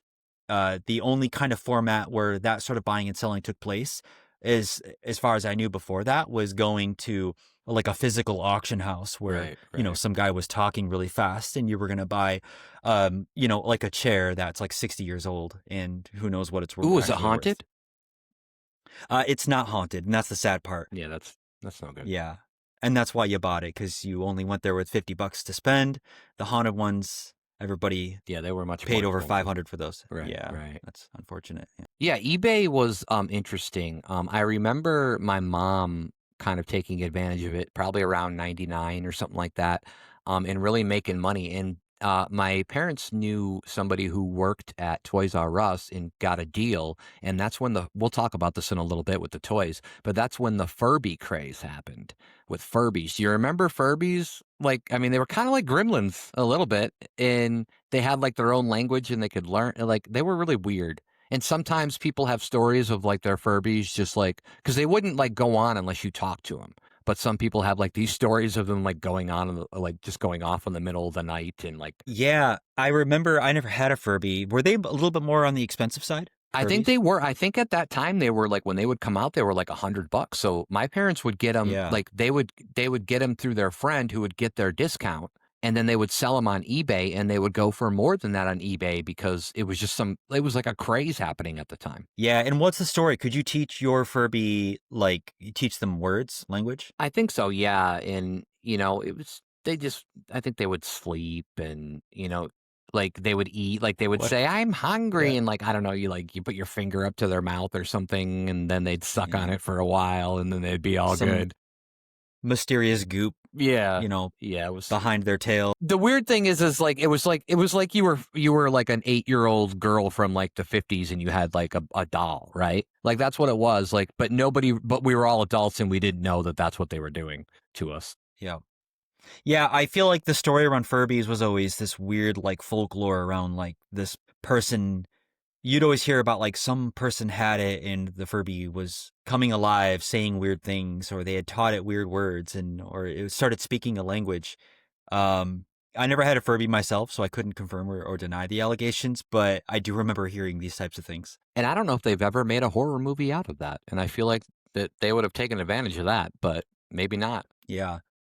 It Okay. reminds me of Beanie Babies too when you brought up the Furbies, Oh, because that was right. always that was a Right. huge thing Well, too. don't get Yeah. ahead of yourself, Brandon, because Oh, I'm okay. about to Okay. list some popular Okay. toys, I'm so excited. and I'm curious after I list these popular toys, I want to know like which ones maybe you owned or you liked or you played with or that stand out to you. Okay, so we I have got you. Super Soakers and Nerf guns. We have the Tamagotchi, which I mentioned in the monologue. The Tickle Me Elmo, the Beanie Babies, the Furby, Pokemon, Pogs, Stretch Armstrong, Easy Bake Oven, Etch a Sketch, American Girl Dolls, and Troll Dolls. Okay. That's quite a list. It is. Let me tell you about the one that sticks out the most to me. Oh boy. And this is such a strong memory. It might be strong enough to make me even change my uh something we're going to do in the future in this episode here. The Pogs. The Pogs stick out to me. I was big into Pogs during my, I want to say, third grade year in school. I think it was around that time, and I was really big into Pogs. I had Pogs. I had the tubes that would hold the Pogs. I would have skinny Pogs, fat Pogs, and I would have slammers. I would have these thick metal slammers and all sorts of ones that were made out of composites. And I had my favorite Pogs, and the favorite ones were one that was all black and it was just the 8-ball Pog. And I loved it. It was a nice, crisp 8-ball. And then another one that I had that I really liked was it was just a yin yang, but it was a really nice, yin yang design on there. And then I had a few Pogs that were like razor edged that looked like a saw blade. And those ones I love too. So yes, and I remember playing Pogs on the playground with other kids. Do you remember the rules to playing Pogs? I never played Pogs. And those Oh sharp man. razor Pogs, I imagine you started with more kids than you ended with. Yeah, that's usually how it would go. Not because they died or anything, Oh, but okay. just No because, Pog murder you then. All know, right, I got you. yeah, they just weren't cool enough to look at them, I got so you. you would send them away. I got you. So the Razor Pogs, yeah, those were really great. So the Pogs, I'm trying to remember this right, and I could get some elements wrong. How we played was you would take Pogs, and everybody would put the Pogs that they're like, sort of like when you're playing poker and you're putting your money in the middle, except for instead of money, you're putting your Pogs in the middle. And we put them all in one pile and stack them up face down. And then you'd take the slammer and you would slam the slammer on top of the pile. And whatever Pogs turned face up, those would be the Pogs that you won. Okay. Interesting. So it Yeah, was and so okay. there's probably ways to play it where you're not actually taking other people's Pogs, but I remember playing on the playground in a way to where the ones that flipped straight up, those are the ones that were yours, and so it was my really probably my first introduction to gambling, if you want to put it that way, but so that was Pogs. And I think I think that might be why I didn't recognize them because I didn't really know much about them.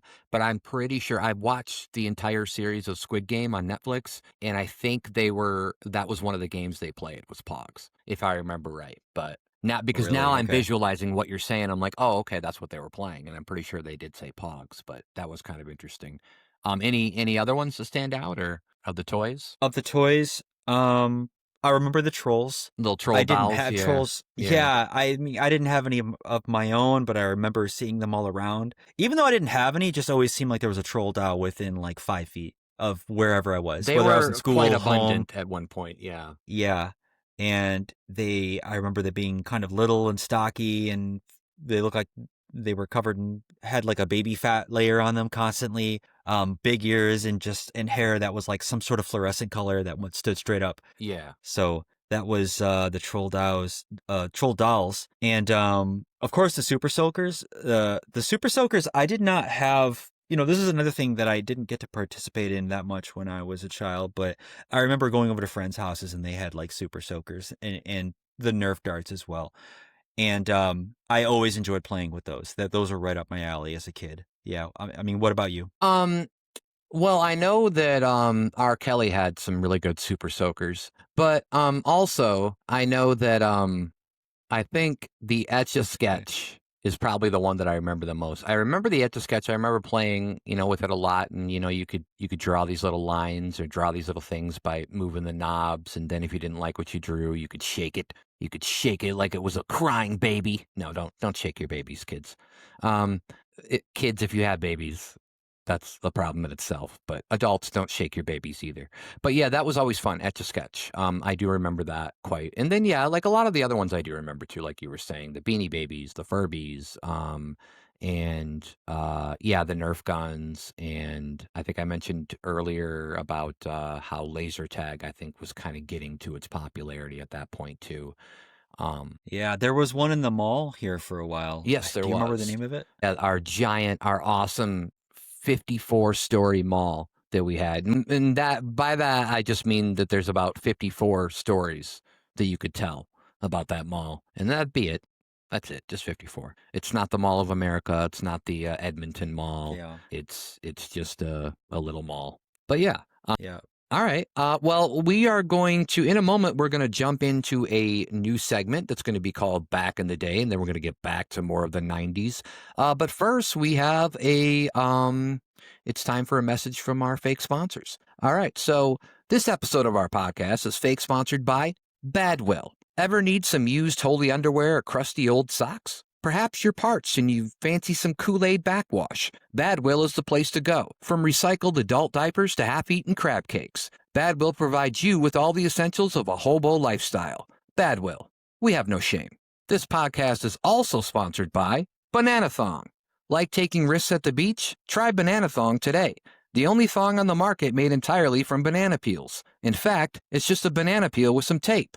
Banana Thong, endorsed by our very own Brandon Mikowski. All right, so are we ready for our new segment, which is Back in the Day? And this is a segment where, and since we're talking about the 90s, we are going to each tell just a short personal story of something that happened to us in the 90s. So, Brandon, I will let you take it away and tell us your Back in the Day story. Okay, so before I launch into this, I want to preface that I don't really have the specific story, but this is something that's really near and dear to my heart that I like to talk about. So if you give me a little bit of latitude, I want to talk.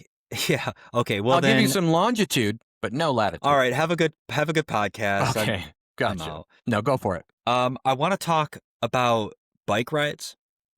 And yeah, this is something that's really, because it's really pivotal. I think that in my development as a young kid, and in many young kids, the way that bike riding sort of, I don't know how you'd say it, but enriched your life and provided you access to like opportunities and adventures that I'm not sure. I don't know how many kids get that nowadays, but for me, I think it was really important for developing a sense of adventure and autonomy and I don't know, exploring the unknown, right?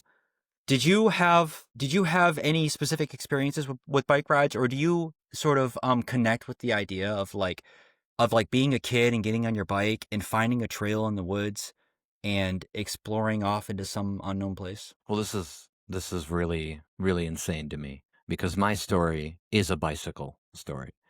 Um, but also, I did want to say before I said that little story, I do want to say that me and another cousin of mine, which is also involved in the bicycle incident of 1996, but we would take our bike across the road from my house, and there was all these trails. And at one point, literally, we mapped out these trails, and we wrote like we named them, with our own names. I don't know what they were, and this was probably in like the mid 90s. Up till a few, I don't know, maybe 5, 10 years ago, I still had that map. I don't know if I have it anymore, but it would be really cool and interesting to see and to look at. But my story is it's called The Bicycle Incident of 1996. So it's very interesting that you brought up bicycles because we don't plan this stuff ahead, people. We just go with the flow because we are socially awkward. But my incident is this. I remember, I'm going to preface the story as well by saying that my mom always told me, and his mom, my cousin's mom, always told him to stay off the highway. My mom told me the same thing. Well, one time we decided, no, we're going to go take a ride on the side of the highway.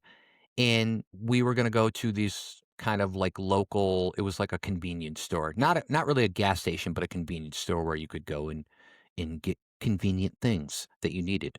And we were actually going there. I was 13 at the time, and I think he was 12. We were going there to get candy cigarettes. I don't even know if they still make candy cigarettes, but back in the day they did. And these were just things where you could pretend like you were smoking and you were a kid, and then you would eat them. And honestly, I don't even remember them tasting that great, but for some reason we liked them. So we were going to go there. But halfway there, my foot slipped off the pedal and then I fell and I broke my arm. And I remember that scenario because I remember getting up off the bike, and I don't know if I was going like this, and like this was just out. It was the bone was like out to here. And I remember, like, going like this and to my cousin to be like, I gotta get to the hospital. I think I broke my arm." And I remember the funniest thing he said, obviously, it wasn't funny at the time, but he's like, "No, we gotta get back." There was a road that wasn't the highway, that was kind of like kitty corner to where we were, and he's like, "We gotta get to that road because we're not supposed to be on the highway." So it was just kind of a funny situation.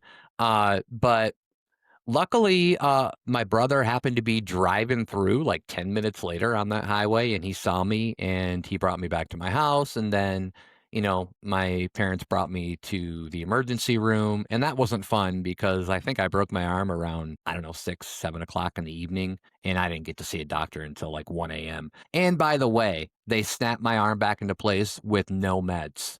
They just did it. And so they snapped my bone back into place, and just kinda like out of nowhere, I was like, "Whoa." Um, so yeah, so that's just it stands out in my head because I got a plate in there, and in that part of where my arm was broken, and I just that's obviously something I'm gonna remember for the rest of my life. So yeah, it's just kind of a funny little 90s story. Wow. Where did that snapping your arm back into place that the doctor did, where did that fall on the pain scale 1 to 10? I don't really remember. I do remember that it was really painful, but luckily it was like it was only painful when actually snapped it back, and then it felt fine again. So it was probably like, maybe 5 seconds or less of pain, but I do remember it being pretty painful. Probably, I'm sure it was probably close to a 10 on the scale, but yeah, it was not fun. Yeah. And then I eventually I like they that was back when they actually tried to get things to heal by themselves, like bones to heal by themselves, but it wasn't lining up correctly or wasn't healing correctly, so I had to get a plate. And I think nowadays it's mainly plates. I think they just give everybody plates nowadays if they break something. For the most part, I don't know. It's like a restaurant, Yeah, yeah. right? It's like, "Here you go. Here's some plates." Yeah, mine's got some silverware in there and a dessert menu. It's wonderful. Yeah. I got a couple chopsticks, I think, somewhere. Right. Um, so was that it? Well, Or did yeah, you I mean, actually did you have anything else you wanted to add it, or well, I lived so around in back in my bike riding career days. One place that was really near and dear to my heart was sort of this interlocking area that I lived, where there was subdivisions and trails going through the woods and windy roads. And it is surreal to hear you talk about mapping it out, because I distinctly remember mapping out the area as if I was charting unknown territory.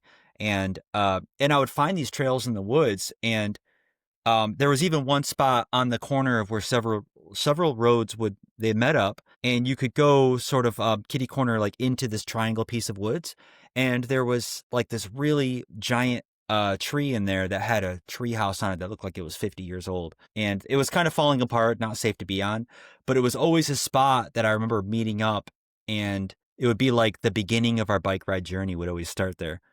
And you could go back onto the subdivision and start and you'll go around the trails, or from that spot you could go straight back deeper into the woods, and you would meet up with a trail that went through the woods, and the trail had a couple little jumps on it if you were, a daredevil enough to hit those, and it would lead out to some other subdivisions. And I just remember month after month, like every summer that came by, slowly venturing further and mapping out more of the territory, and it always felt like I was the first person to ever find whatever road or whatever trail that I found, me and the group of friends that I was with. And And one final thing is, I remember one summer finally going far enough and reaching a subdivision and being blown away because that subdivision was on the edge of a lake. And in my little kid mind, I didn't know there were any lakes near where we lived. Like, I didn't think it'd be possible to ride my bike and suddenly reach a lake. So to find that felt like, um, I don't know, some sort of like early American explorer who like found some, deposit of gold or something, or you travel west and you finally reach the, what's the ocean on the west? The Pacific Yeah, Ocean. the Pacific So Ocean. that's what I felt like Yeah. as No, I that's Amerigo. great. Yeah, and you had brought it up the point, like, kind of when you started talking about this, about, uh, I don't know how many kids, like teenagers, do that anymore. With so much technology around that you can do this and that. I don't know how many people do that. But yeah, Yeah. that was really fun, and exploring, like, that was the fun part. I could see why people did that back in the day. Yep. But yeah, that was so fun. And by the way, I think there's a stat out there for Michigan, for the state of Michigan, that says, I think we're always within, like, I don't know, 7 miles of a lake in this state. It's something like that. I've heard that before. Yeah. And I'm not I've heard that 100% before. sure if it's true, but I tend to believe it because we do have a lot of lakes. I don't think we have as many as Minnesota does, or maybe we do, but Minnesota is literally the land of 10,000 lakes. But um, yeah, just interesting. Um, let's see. I'm pulling up the saying because that's a really great point, and I've heard that line being in Michigan. There's a saying: "You're never more than 6 miles from a lake, and never more than 85 miles from a Great Lake as well." So I guess Okay. does that check out in your mind's arithmetic? 85 miles. I guess it could be possible, right? I mean, definitely in the Upper Peninsula, I could see that. Now in the Lower Peninsula, like, I don't know. There are some parts there where you'd go, like Lansing. Lansing's smack dab in the middle. I don't know if Lansing's. It could be though. I don't know. I mean, they could. It really just Yeah. depends on the width of the state, right? So Yeah. yeah, I don't know. Lots of lakes. Yeah, it would definitely. Lots of lakes. We are a land of lakes, and we love butter. I think that's a butter That's true. brand, right? Yeah, Land of Lakes. All right. Yeah. Well, it's time to get into my favorite part about the 90s, and that's a little bit more about, like, the pop culture. We're going to talk about gaming, we're going to talk about music, we're going to talk about film, we're going to talk about television, but we're going to start with gaming because gaming in the 90s, as great as things are now with graphics and what you can do and how easy it is to play, gaming in the 90s, especially multiplayer, local multiplayer, was fun. So let me talk about what was released in the 90s. The Super Nintendo was released in the early 90s. The Nintendo 64 was released in, like, the mid 90s. The Game Boy, the Nintendo Game Boy, was released. PlayStation, the first PlayStation, was released. I don't think PlayStation 2 was released until right around 2000, 2001. And then we had 3D gaming. Remember Doom, Duke Nukem, Wolfenstein, all these crazy 3D games where we were just like, whoa, what is this? Because before that, we had never seen anything like that. Everything was like 2D scrollers. And then obviously we had the CD-ROM technology, and the PC gaming kind of started going crazy. So I guess what I want to ask you, first of all, let me list off some popular games: Doom, Super Mario 64, 007 GoldenEye, Legend of Zelda Ocarina of Time, Final Fantasy VII, Sonic the Hedgehog 2, Mario Kart 64, NBA Jam. Oh, one of my favorites back in the day, mainly a PC game. I don't know if you can get this for a console. Lemmings. So, what games do you remember, and did you have a favorite? I remembered every single one of those games you listed. I was a huge gamer in the 90s. Um, ever since I Probably ever since I was maybe 5 years old and I got my hands on the first game that I ever played, which I think I'm going to take it all the way back to the beginning. I think this is one of the first core memories I have of video gaming, and it was the NES, and it was a game called Dragon Warrior. It was the first Dragon Warrior, and and it really blew my mind because it was an RPG style game. You could save it on the NES cartridge, and the game it had a story that you could develop, and you could grow your guy, get stronger over time. Sort of like all the other earlier games of that time, like the Final Fantasy games or other RPGs. And it just like the 5-year-old mind sort of cracked open playing this game. It's and seeing what was possible and getting sucked into this. And so that was my first experience. I got into games like I love playing Mario. This is early NES experience. There was another NES game. It was one of the Zeldas, Legend of Link. That's the one that would have a it was a gold cartridge. I don't know if they, I think they Yeah. made several of them that came in gold cartridges and like not gold versions. But the one I always remember playing and was if you have the gold version now, I think it's quite valuable, right? Even is it? especially if it's in Is it? like the original Yeah. case and all that. Yeah. So yeah, so I have plenty of memories of this early NES gaming, and then after that, I have some memories of like Atari gaming before that, but they aren't as pronounced because I'm a real little kid at this point, Right. real little. After the NES, it progressed down to the Genesis, the Sega Genesis, and that is where I got introduced to Sonic the Hedgehog, and I loved Sonic the Hedgehog. I loved the first one was great, but I think the best one, and I'm gonna put it out there, the GOAT, is Sonic the Hedgehog 2 on the Sega Genesis. That I think is the all-time best Sonic the Hedgehog. Did you hate Knuckles? I don't think Knuckles Or was on Sonic the was Hedgehog he 2. not there? Was that not part of Sonic? No, not. I mean, it was part of Sonic, but not Sonic the Hedgehog 2 Okay. on the Genesis. Okay, so that was before You Knuckles. were. It was. Yeah, it was still Doctor Robotnik. Oh, that's right. Okay, pre-Knuckles. The You're also Eggman. making me think of Mega Man, by the way. Mega Man. I That's a forgot great about game Mega too. Man, Yeah, yeah. yeah, that's a great one. So I played plenty of Sonic, and I had other Sonic games as well. I had Sonic Spinball, which was like a pinball type Sonic game. Yeah, and I which think was for fun. people who, I mean, I think Sonic is still pretty popular. I think you can get it now for systems. But for people that really don't know, I mean, Sonic was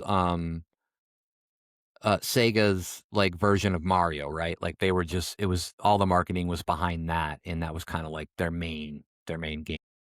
That's right. That was their mascot. Yeah, and I think it was developed as a response to Mario, like Right. specifically on purpose. Yeah, and they wanted an answer to it, and I think they did a pretty good job. I think Sonic's a great character, and he Yeah. holds up. Um, yeah, lots of. I could go through the full library, but there's dozens of titles. I really loved the Genesis. The Genesis has a really warm spot in my heart as for its gaming system and the games that were on it. After that, I had a brief.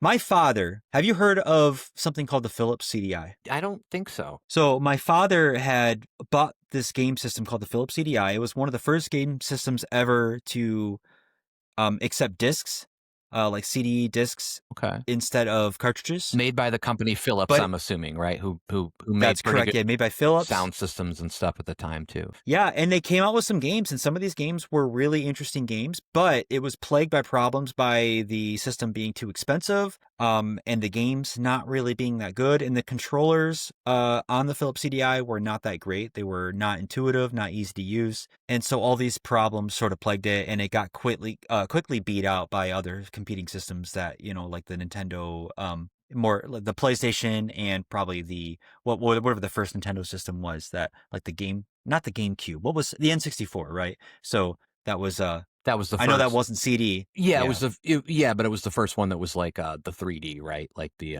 that stuff. Yeah. That's right. Yeah. So I played those. I got PC.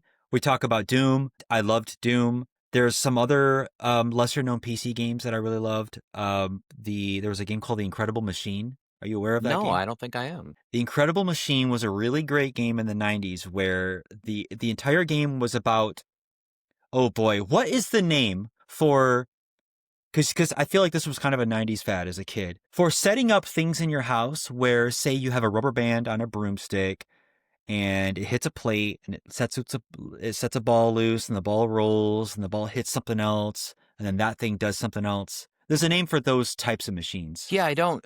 Yeah, I know exactly what you're talking about because that was popular, and you'll see some even like reels or shorts like that, videos of like that today, right, where it's real elaborate. But yeah, I can't remember what they called that. I'm not even sure if I ever knew the name. Yeah, I think this is a Rube Goldberg machine. Does that sound familiar? It does a little bit, yeah. Yeah, Rube Goldberg machine, a whimsical, over-engineered contraption where chain reaction takes place.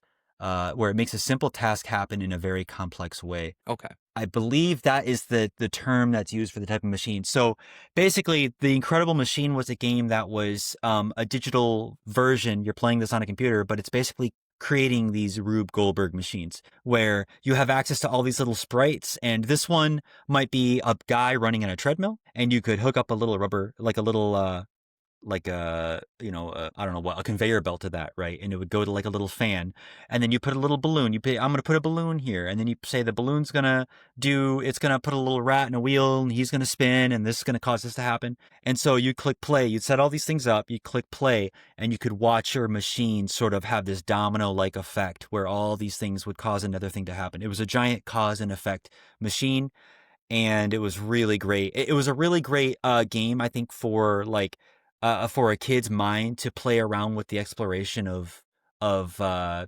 just these mechanical ideas of like cause and effect. So I really have a warm spot in my heart for that game. All right. All right. Let me stop there before I go on forever because No, I get it. PlayStation is a huge Yeah. PlayStation's huge. Yeah, and you're getting that nostalgia factor again, and I get it because I know I'm in it. you were a Sega guy, and I was actually a Nintendo guy. And for people that don't know, Nintendo's been around, not the console or the system, but the company itself has been around since what, the late 1800s when they were a trading card company. So it's been around for a long time. But yeah, I was a Nintendo guy, Super Nintendo. I remember getting that. I remember playing, Super Mario World, Super Mario World 2, Yoshi's Island. I was a big Legend of Zelda guy. I loved playing Legend of Zelda. Ocarina of Time for Nintendo 64. I still think to this day is probably the greatest Zelda game ever. Yeah, so it was a lot of that stuff. And then, yeah, in the 64, I got into GoldenEye, Super Mario 64, a little bit of Star Fox. It was gosh, there were some other ones. Destruction Derby I really liked, where you just go out and you're just wrecking people with vehicles and stuff. So yeah, that was definitely my jam, was the Nintendo and all that stuff. And I do remember Lemmings on PC. I remember playing Lemmings, just kind of another weird type of game style, but very interesting to play. And gosh, how do you describe that game to people who don't know it? Well, I guess it's like you have a bunch of these little lemmings, I guess, and you're trying to save a certain amount of them from doom. So you go through these different levels, and you have different things on the side of that you can attach to these lemmings. Like some might have like a pickaxe or something, or some might have an umbrella, I think, which made them fall like slower so they didn't die. So you had to like kind of like attach certain lemmings with things to be able to save enough of them to get through, and that's kind of the basis. But it was kind of fun and interesting. Yeah. And it was Every level uh, had an entrance right, and then an exit point you had to get right, to, right? yeah. And so, and you always, it was a problem where you'd be like, here's point A, here's point B. How do you get your lemmings from here to here? And, yeah, so you described it well, I think. It's funny that you said, how do you describe a lemming? And you went, I guess it's a lemming, but it's, it's circular and it's funny because I don't know how to describe one either. But, Yeah, you don't. I mean, it was just a very interesting game. Very low tech for the most part, but very fun to play, I thought. Like it was pretty fun to play. Yeah, so I mean, do you have any other thing you want to add about the games? well, yeah, I want to briefly mention there's some honorable mentions, I think, when it comes to PlayStation. I was, uh, I was huge into the early PlayStation games. Tony Hawk's Pro Skater, Right, yeah. Driver, um, Final Fantasy VII, Metal Gear Solid, and I'm sure there's other games I'm missing, but those ones come to mind right at the top of my mind when I think about the original PlayStation. There was also a game I had, one of the first games I ever had for the PlayStation, which was Cool Borders 2. And I don't think that one it's not as popular in the culture as people don't talk about it as like a great game. I don't think as much compared to the other ones I just mentioned. But for me personally, that was a really big game because it was one of the first times that it was during tax season, which if you come from a poor family, tax season in the 90's was a second Christmas that Yeah, it everybody got. was, right? And I was gifted a PlayStation, and with it was Cool Borders 2, the snowboarding game. So Nice. Yeah. that was a really special thing for me. Yeah. Yeah, that I mean, to be alive in that decade for all that stuff, it was great. And just you get the feels talking about it, right? Like just thinking about those days playing those games. Um All right, well, let's move on to music, the music of the 90s. Um, and I think probably the biggest thing that we saw with the 90s was kind of the rise of grunge music. And that kind of went into like alternative rock. And then they called it modern rock and whatever it was. But obviously, the big band of the early 90s was Nirvana, right? You know, you had Smells Like Teen Yeah. Spirit. They were based out of Seattle. Kurt Cobain, obviously famously known, and then unfortunate, he ended up shooting himself, and then that was kind of the end of Nirvana. But yeah, so that was big. Boy bonds is something else. Sorry, that's next week. Boy I have bands. Um, investments. right.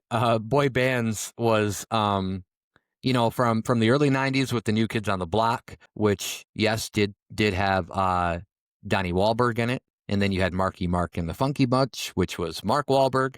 And then to the later times where you had uh Backstreet Boys and NSYNC and 98 Degrees and all these things. I don't know if you would include. It's funny because when you talk about boy bands, you don't, for some reason they don't include, or at least I don't think I've seen them include. They don't include like Boys to Men or All for One. But I think Yeah. maybe they were a little older, and that's why they didn't call them boy bands. Because mainly the boy bands were like these kids that were like mainly late teens, I think. And then you saw what happened with In Sync with Justin Timberlake going crazy and the Backstreet Boys and all these people. Also, there was pop music. I mean, pop music really kind of took out the solo female pop artist, I think, was really huge, and that kind of stemmed from like Madonna, and the Whitney Houston was pretty big in the 80s, and then that kind of jumped to the 90s. And then you saw Britney Spears and Mariah Carey and all that. Um, Also, there was for people, I was always big into hip hop. That's when I got turned on to hip hop. And in the 90s was the big East Coast versus West Coast rap war, Notorious B.I.G. and Tupac, both ending up shot and dead. Um, just interesting stuff there. And that's, for anybody who doesn't know, that's how Diddy got started. And unfortunate that that's how Diddy got started. But he did discover Notorious B.I.G. and he was pretty big at the time. And then obviously Tupac was very vocal about things, and he was very popular as well. So I said some of the popular artists. I named a lot of them already: Mariah Carey, Whitney Houston, Britney Spears, NSYNC, Backstreet Boys, Nirvana, Spice Girls were big, TLC was big. So are there any musical artists or songs that tickle your fancy, Brandon? I think that there were some songs. So I didn't get real big into music to develop my own personal taste, probably until around 2000. But there were like cultural, big pop hits from the 90s that I do remember. Um, I want to say Beck had some songs that I remember hearing on the radio that I liked Yeah. in the 90s.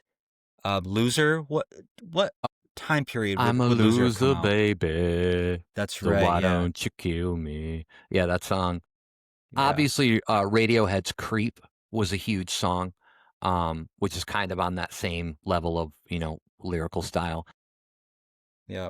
And then, who did the song "Buddy Holly"? Was that Beck or was that somebody else? Wee oo, I look just like Buddy Yeah, Holly. That song? yeah. That was Well, Weezer. that was Weezer. That's right, not Beck. Yeah, Yeah. right.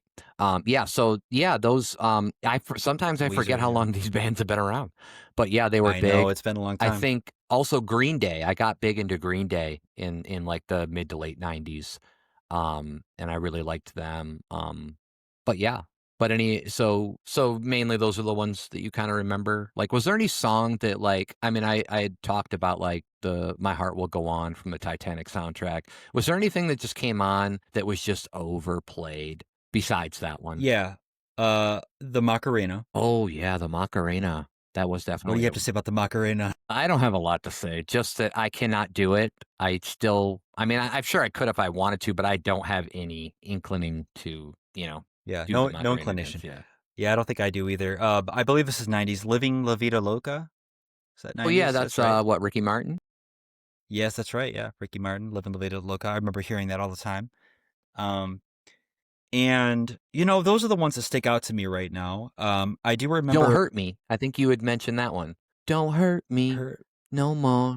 You know, What is love? that one, yeah. Do do What is- do do do do do do do do do It's funny do. you started with the I verse, know. I but instead screwed of it up. I the what screwed is it up. love? Yeah. Yeah. I was like, don't hurt me. Yeah. That's a great song title there. Right. Right. So yeah, what is love stuck out, and other songs around that kind of time period that would have been mixed in on pop radio stations are really, really nostalgic for me.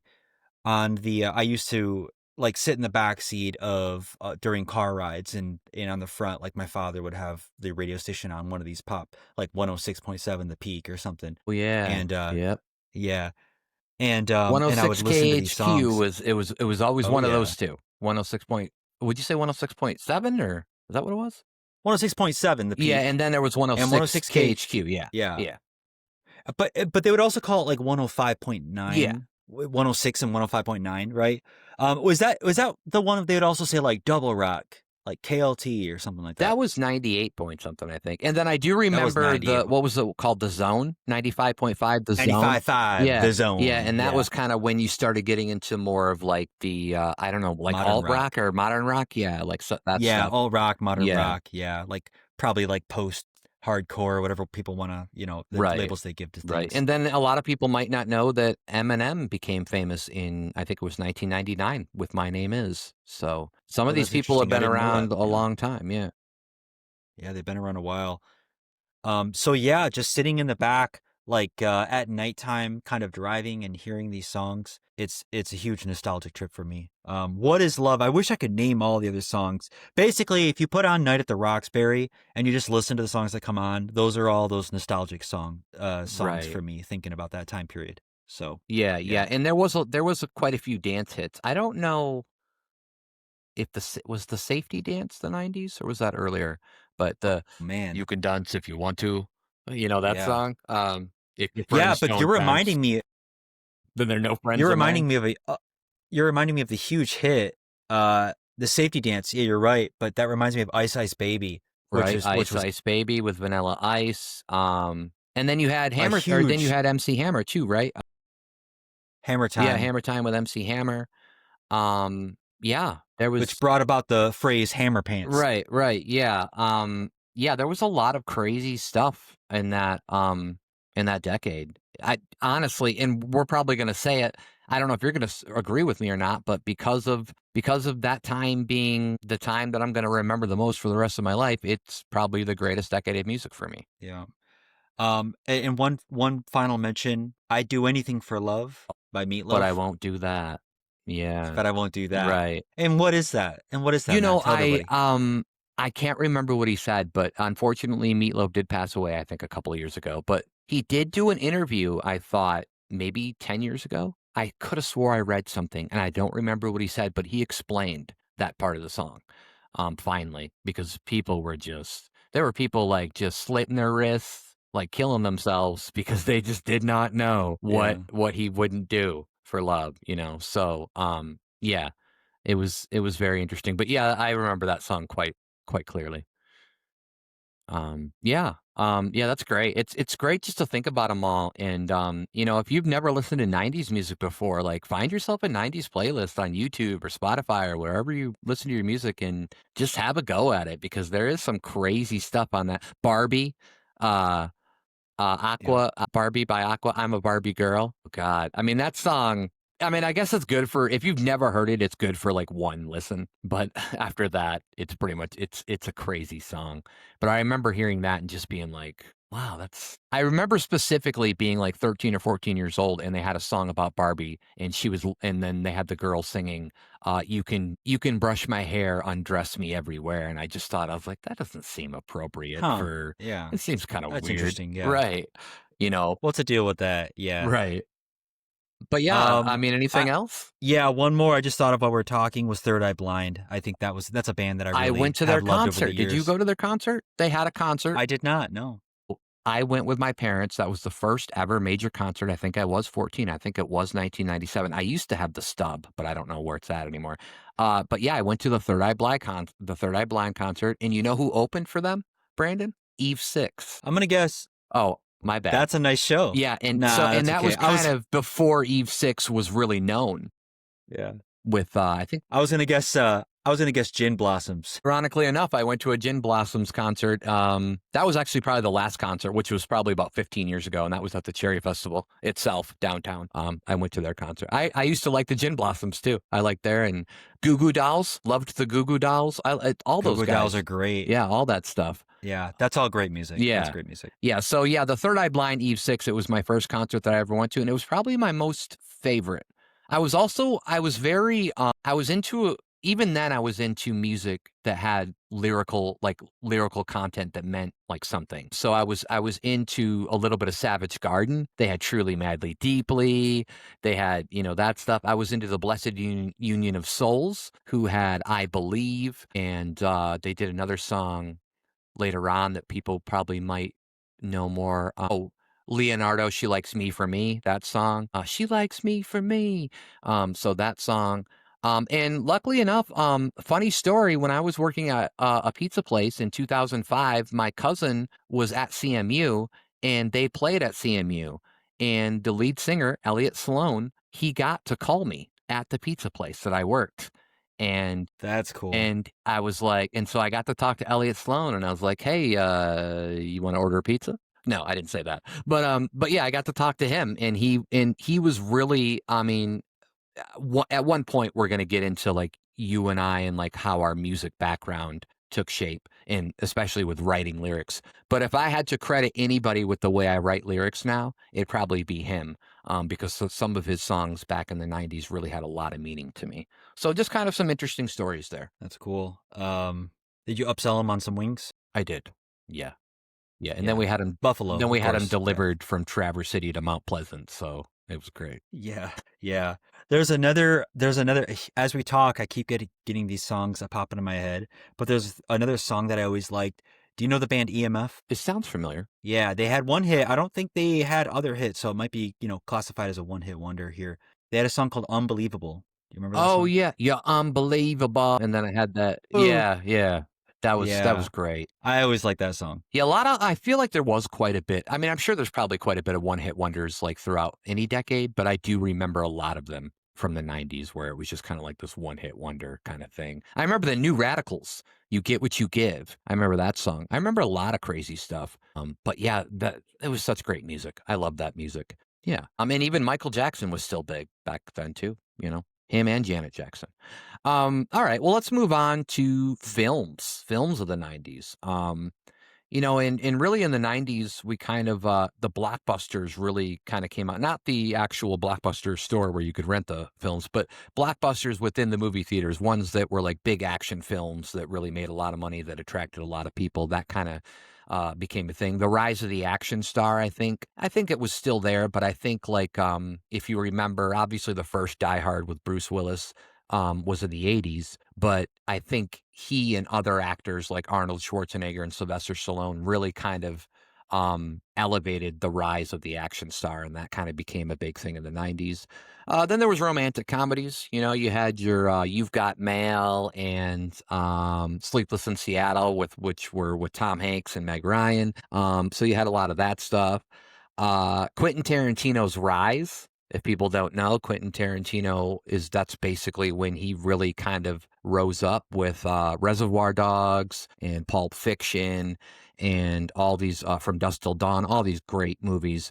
CGI and animation became just more abundant in the 90s. And CGI was obviously into a lot of the action films. And before I ask you this question, I will answer. My favorite film of the 90s that I remember was Independence Day. I absolutely loved that movie. Obviously, when I go back and look at it now, the graphics are pretty horrid, but for 90s standards at that time, I think it was released in like 96 or something like that. It was huge. Obviously, also, we should probably mention, I'll mention a few of these other movies before you answer. Titanic obviously was huge. Jurassic Park, Independence Day, like I said, The Matrix, and two of my all-time favorite movies that are mob-based movies done by Martin Scorsese that had Robert De Niro and Joe Pesci in them, Goodfellas and Casino. Brandon, do you have a favorite film of the 90s? There's so many great movies in the 90s.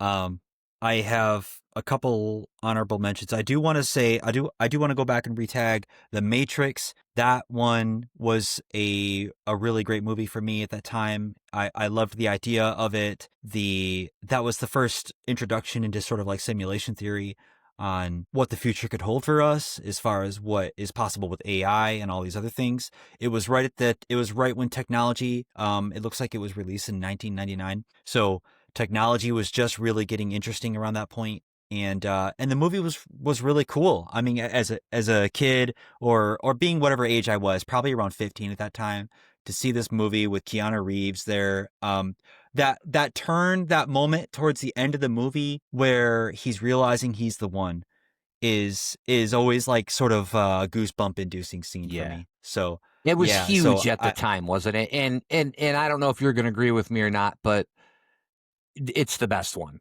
out of. I mean, I know they just did a remake a few years ago, which was awful, but of the first original trilogy, yeah, is the best it one. was. Yeah, I'm so glad you agree with me there. Yeah, it was by far the best movie, yeah. And I do appreciate the effort made on the next two movies that came after that, but I also think that it could have been something really special if they just made that one and never made anything else. Yeah, Because that movie would have really stood alone as sort of this masterpiece that would be isolated against all the other competition, you know. So, but The Matrix was a great movie. So yeah, I wanted to say that. But there are some movies that are more that are higher on the nostalgia factor for me. And these are not motion picture live action movies, I'll say that. These are more cartoon movies. are you going to say And Toy Story? I'm not going to say Toy Okay, because I Story. did I'm going to forget to say mention that Toy Story was pretty big deal. I think it was Pixar's first movie, wasn't it? Or maybe I'm wrong on that, but it was. Toy Story was a huge deal, and I think that was in like the mid-90s. yeah. The Toy Story movie, I don't know why I'm saying the movie like there was a TV series, Right. but Toy Story was not as big for me, and I don't know why. I did like the movie, but it didn't tug on my heart the way some of these other movies did. So, An American Tail, Five Goes West. Five will goes west. Gotta love it. Five Goes West is so close to my heart, and I don't think it's commonly cited as the best one. It's a sequel to An American Tail. Uh, and the original American Tail came out in 1986, and it was I think it's more of like a European immigrant story. Um, and you can correct me if I'm wrong about that. The Five Goes West, there's something really heartwarming about the scenes where the dog, I'm sorry, where the cat is pretending to be a dog or learning how to be a dog.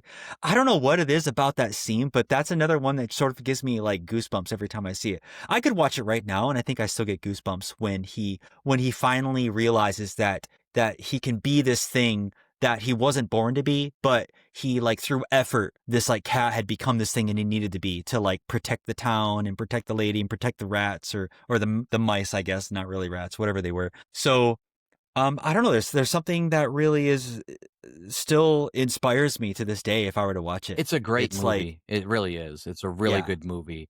And really quick, I don't know if you're gonna say this, but it made me think of Homeward Bound, which I love that. And that's not really Homeward Bound. animation, but it was a really great movie, I thought too at the time. Yep, Homeward Bound. Yeah, that was a great movie as well. I'm gonna cheat a little bit here, and I want to say a movie that is cheating because it came out in 1988, Okay. but I wouldn't have watched it until at some point in the 90s. And it even says here, because I'm pulling up information as I'm talking about this stuff, just so I don't mess up facts. But it says that this one was hugely popular through early 90s on VHS, and sequels. So I didn't get into the sequels, but the name of this one is The Land Before Time. Do you Excellent. remember I that? do remember The Land Before Time, yes.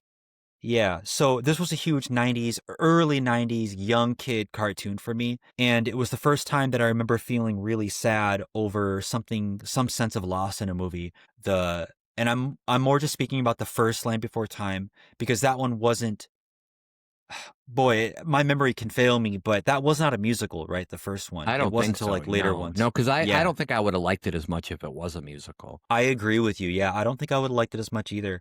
The first Land Before Time to me is a really special movie, extremely nostalgic. and it feels like a 90s experience to me, even though it technically came out in 88. Yeah, and Littlefoot lost his mother early in the movie, and it's just such a sad scene, and it still sticks with me today. Yeah, I know Bambi was way before the 90s, but that's kind of reminds me of like what Bambi when Bambi's mom dies by the hunter. Oh, probably not 90s, probably closer to the year that The Land Before Time came out, but I do remember a movie called The Brave Little Toaster. Ooh, that's a good That was a one. good one. Yeah, and so that Yeah. was really interesting. And I think it was just all It these was always appliances like left home, right? Like they were just home alone, and they like I can't remember exactly how it was, but it was great. Yeah. but there's something sort of existential as a child watching that, I felt like, because it made you feel like what it would feel like to be a child lost. Like if your parents ever lost you in a busy mall for 5 minutes Right. and then they found you. Yeah. It's that feeling is wrapped up in that Brave Little Toaster movie. Yeah. But it's constantly thrown in your face, that feeling of just being lost out in the big world. Right. So that's a A really lot of great movie. despair in that movie. Yeah, it was Yeah. and I do want to shout out to I know there's been so many Teenage Mutant Ninja Turtle movies, but I remember the originals when they made the original live actions. And I can't remember if it was the first one or the second one. I know they made 3 back then. But I remember I was probably like 10 or 11 and I remember we had like I don't know HBO or Showtime or something that was on cable. So you had to pay extra for that with your cable bill. Cable is I'm not going to explain to cable what cable is to young people. They can look it up. Anyways, so I remember looking it up in the TV guide. I don't want to explain that to people either. When it was going to be on, and I remember it was going to be on like one day at like 5 in the morning, and I was like an 11-year-old kid, and I set my alarm for 5 in the morning just so I could watch this movie, and that's how much I loved it. And I used to love those old school Teenage Mutant Ninja Turtle movies. It was just I love that. I was always a big fan of Teenage Mutant Ninja Turtles. That's hard to say. But yeah, I was always a huge fan of that. Yeah. I'd like to have some other mentions because I talked about, let's see, I talked about The Matrix and some of these early nostalgic movies, but there's another category of movies that I also stick out in my mind, and I just want to quickly go over those and see if any of those resonate with you. But these are more in the glossy sort of action, I don't know, like Jerry Bruckheimer kind of like action movie hits of the 90s that stick out in my mind.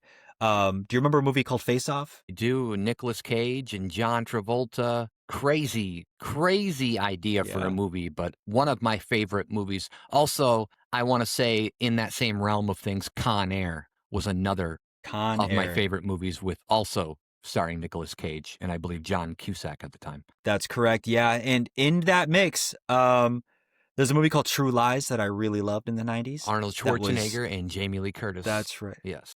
That's right. And Bill Paxton, which has passed away now. Early Bill Paxton. Yeah. Yeah, who was also That's in right. Twister, which was a great movie. That's right. That was a great movie. Great Yeah. movie at the time. Yeah. With Helen Hunt. Yeah. Yes. Look at us just naming celebrities. I know. We know what we're talking about. We do. Come on. We do. Everybody's like, who the hell are these people? Like they're saying. Yeah. Some of them they might know. I'm sure they know who Arnold is. And yeah. All right, let me speed through like 5 names here and you tell me if something sticks out to you, okay? Okay, I have The Rock, Speed, Broken Arrow, Demolition Man, Eraser, Point Break, Die Hard. Maybe for me, it would be my favorite was Die Hard with a Vengeance. Actually, the was the third one with Samuel L. Jackson. Yeah, that was a good one. That's right. Yeah. All of those are great. I loved all of those that you were talking about. You mentioned Eraser, right, with Arnold Schwarzenegger. Did you mention it? Okay.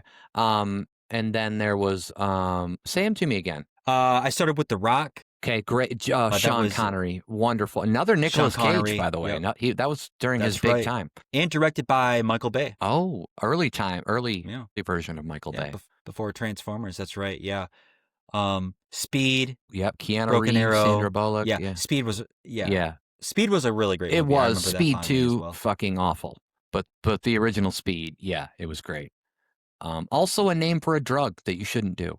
But yeah, that's true. Those were I loved every one of those. I heard you say Demolition Man. That was also Sandra Bullock, right? And then Sylvester Stallone.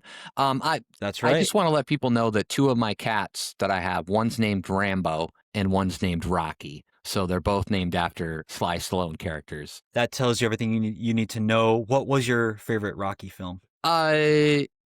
probably what's the one where he takes on Apollo Creed? Is that the first? No, that's not the first one. I'm really hard at like figuring out. I haven't watched any of them in a long time, but they made what like Yeah, five back in the day, and then they've made a few since. So I can't that's remember right. which Yeah, one it was, but when he's taking on Apollo Creed, who was played by um, I forgot that guy's name. I'm so sorry. Carl, was it like Carl Carl Weathers? Is Weathers. that You got kind it of because thing? he was in Yeah. Predator with Arnold Schwarzenegger too. Um, Yeah, so he fought Apollo in the first two Rockies. okay, I On the wasn't first one, sure. they ended. Okay. Yeah, the first one was a loss by decision, but the public had some people were debating that maybe even Rocky had won. And so Apollo in the second one was like, we're gonna do a rematch. And that one Rocky went the distance and he came out ahead. Well, to Yeah. TBH, I actually enjoyed the Rambo movies more than Rocky. I don't actually like boxing movies that much. I'm not a big boxing fan, so I don't like. I mean, I'll watch some, Yeah, that makes but sense. yeah. But I liked Rambo better than the Rocky movies. So yeah, First Blood was probably the best Rambo movie. But But yeah, I do remember the Rambo movies and I like them very much. I have one more mention that I want to make and I want to be careful not to keep going, but this one I just remembered and I have to say it, which is Terminator 2 Judgment Day. It came out in 1991. and then 3 also came out in the 90s, right? I think it did. I don't know. The second, so Terminator 2, that was Edward Furlong, right? That played John Connor. That's right. Yeah. And then what was his name? The T-1000 or something like that? Yeah, it was a T-1000 Yeah. played by Robert Oh, Patrick. yeah. Robert Patrick, great actor. Very scary, very ahead of its time CGI wise. Yeah. It Terminator was, 2. And that movie came out in 91. yeah. And that's pretty early for CGI days. Yeah, I Yeah. mean like before It was that, the best incredible. thing you had was Star Wars. Yeah. Yeah, it was a great. Yeah, I like that. Yeah, it was a really good movie. I love all the Terminator. But now they oversaturate things, right? They keep making them and stuff, and it's like you just can. And it doesn't. Yeah. It seems like no matter what you can do, except if you're the Godfather in those movies, you can never top the original with anything. But they keep making sequels because they keep making money. So I guess they do what they do. But yeah. Fun fact, at the time, it was the most expensive film ever made, estimated costed 100 million. So for that, In I think 100 we have million films that in are those days, I don't know what the inflation rate would be, but it would be a crazy. Yeah, it'd trillion. be crazy now. So yeah, that is interesting. Yeah, we could talk about movies Yeah, for hours. It's so great. sure. Yeah. I mean, another that's what I would say about movies too. Just like I said about music, it probably had one of the greatest decades for movies. But like I said, I think that's just because of how much they influenced us and what we remember by them and what they made us feel. Like, you're talking about Goosebumps and stuff. So yeah, I get it. Those were great movies. And then I really started getting into the horror genre. I don't know if you like. I remember watching Blair Witch and the Blair Witch Project, and people can't. There's I watch a lot of horror movies, a ton of horror movies. I'm a really big fan of gore too. I love gore, not Al Gore, but like gory movies. And I mean Al Gore's okay. I'm just saying that that's not what I meant. But I really I really enjoy a good horror movie, but I don't really get scared because I know it's a movie.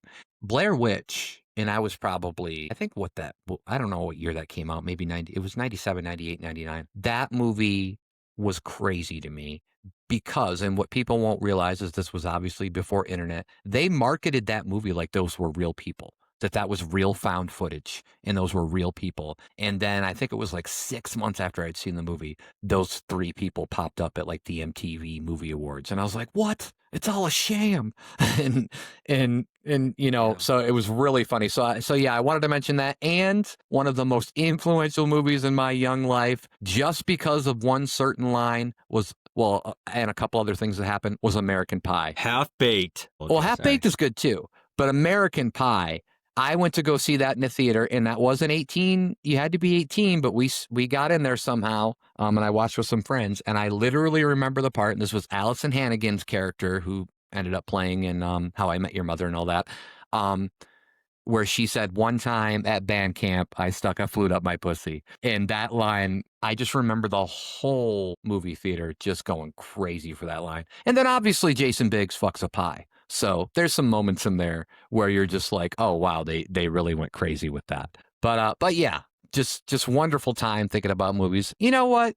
If we get to a season 2 or something, we might just do like a whole fucking episode on that, because I think it would be great to break down some of that shit.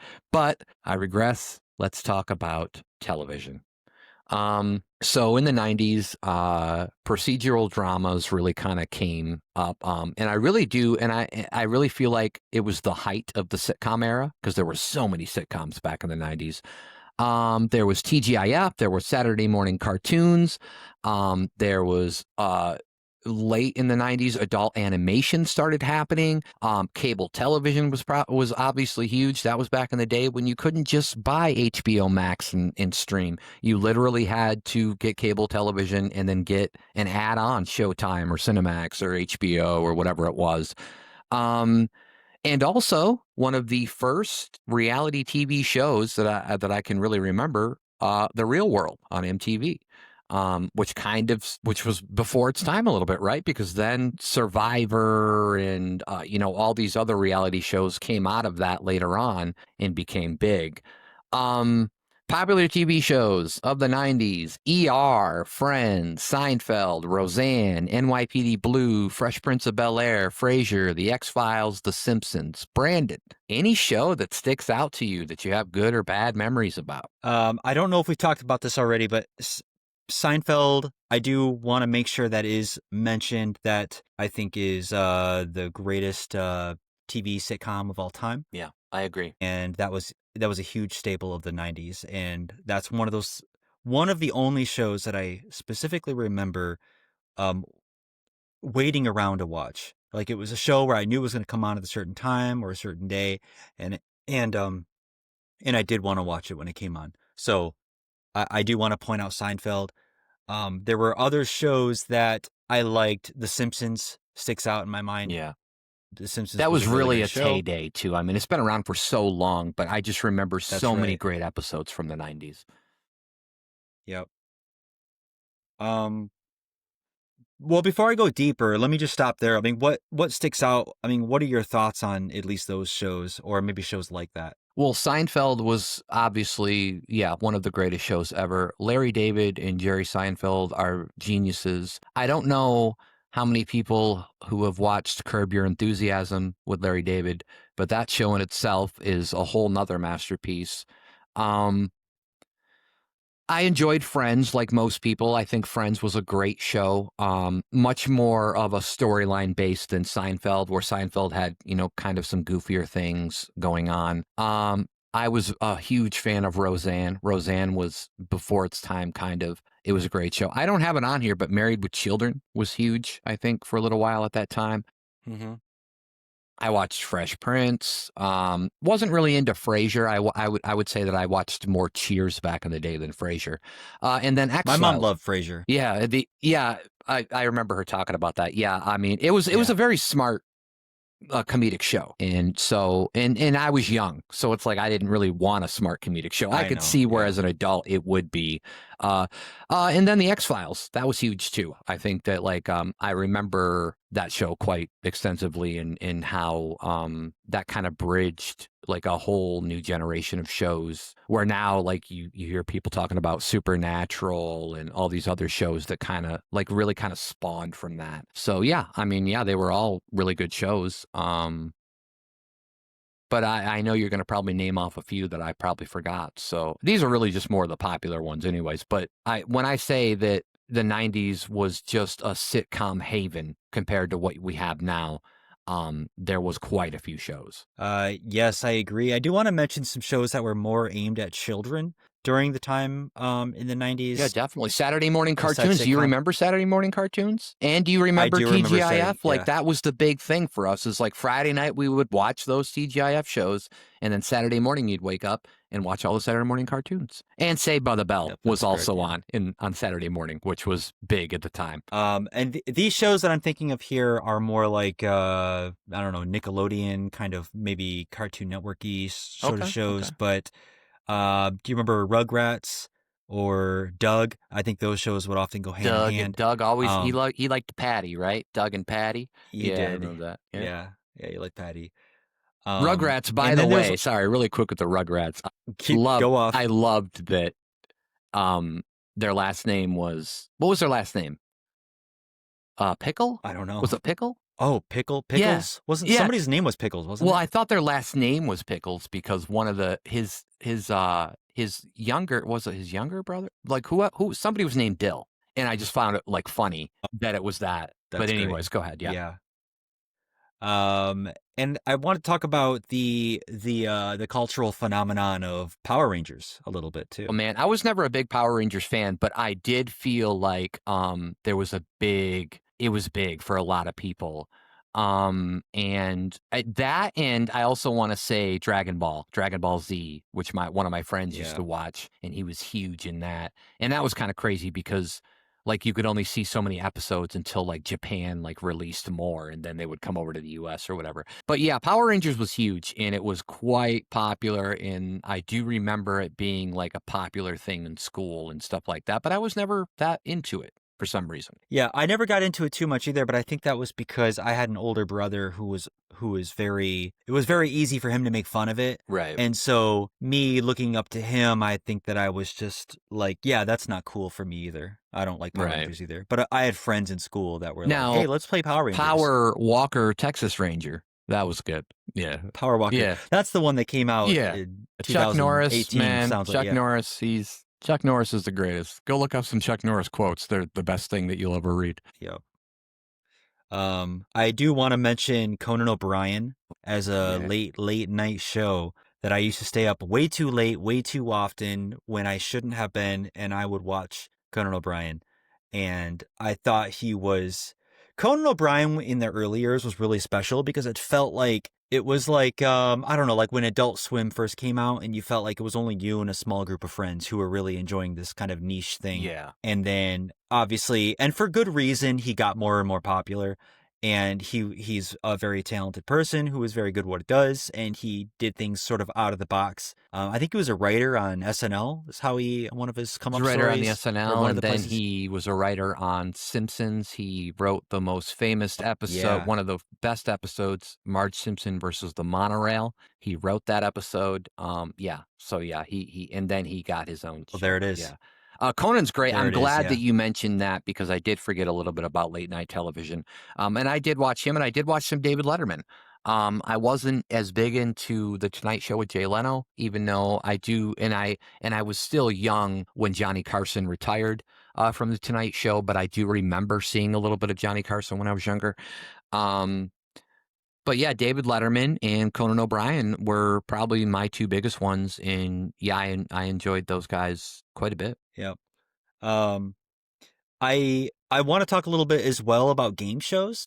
Oh, okay. Because the 90s was a huge time for game Yeah. shows, and I'm wondering, are there any game shows that stick out in your mind or ones that you really enjoyed? There was a game show called Concentration, where these people would answer questions. I think I can't remember exactly how it went, but they would actually like these tiles would come off this giant board or screen that they were looking at, and it would be like they had to figure out what the phrase was based on pictures or something. And so it was really fun. I remember that being really fun back in the day. I thought maybe recently they brought it back, but I'm not 100% sure. Um, Supermarket Sweep for some reason is just in my head, even though I never really liked it, but I did watch it. It was kind of interesting. But Family Feud, I mean, obviously that's still big, but that I loved that show. Um, and I'm trying to really think, what was the one where Press Your Luck, where they were like, no whammies, no whammies, that, but a lot of these have come back, right? So, and then I Yeah. also think Who Wants to Be a Millionaire premiered in the 90s with Regis Philbin as its original host. So, yeah, there was quite a bit. And that's actually when I think Who Wants to Be a Millionaire was like one of the first game shows to be in like prime time, right? So then they started doing that kind of thing.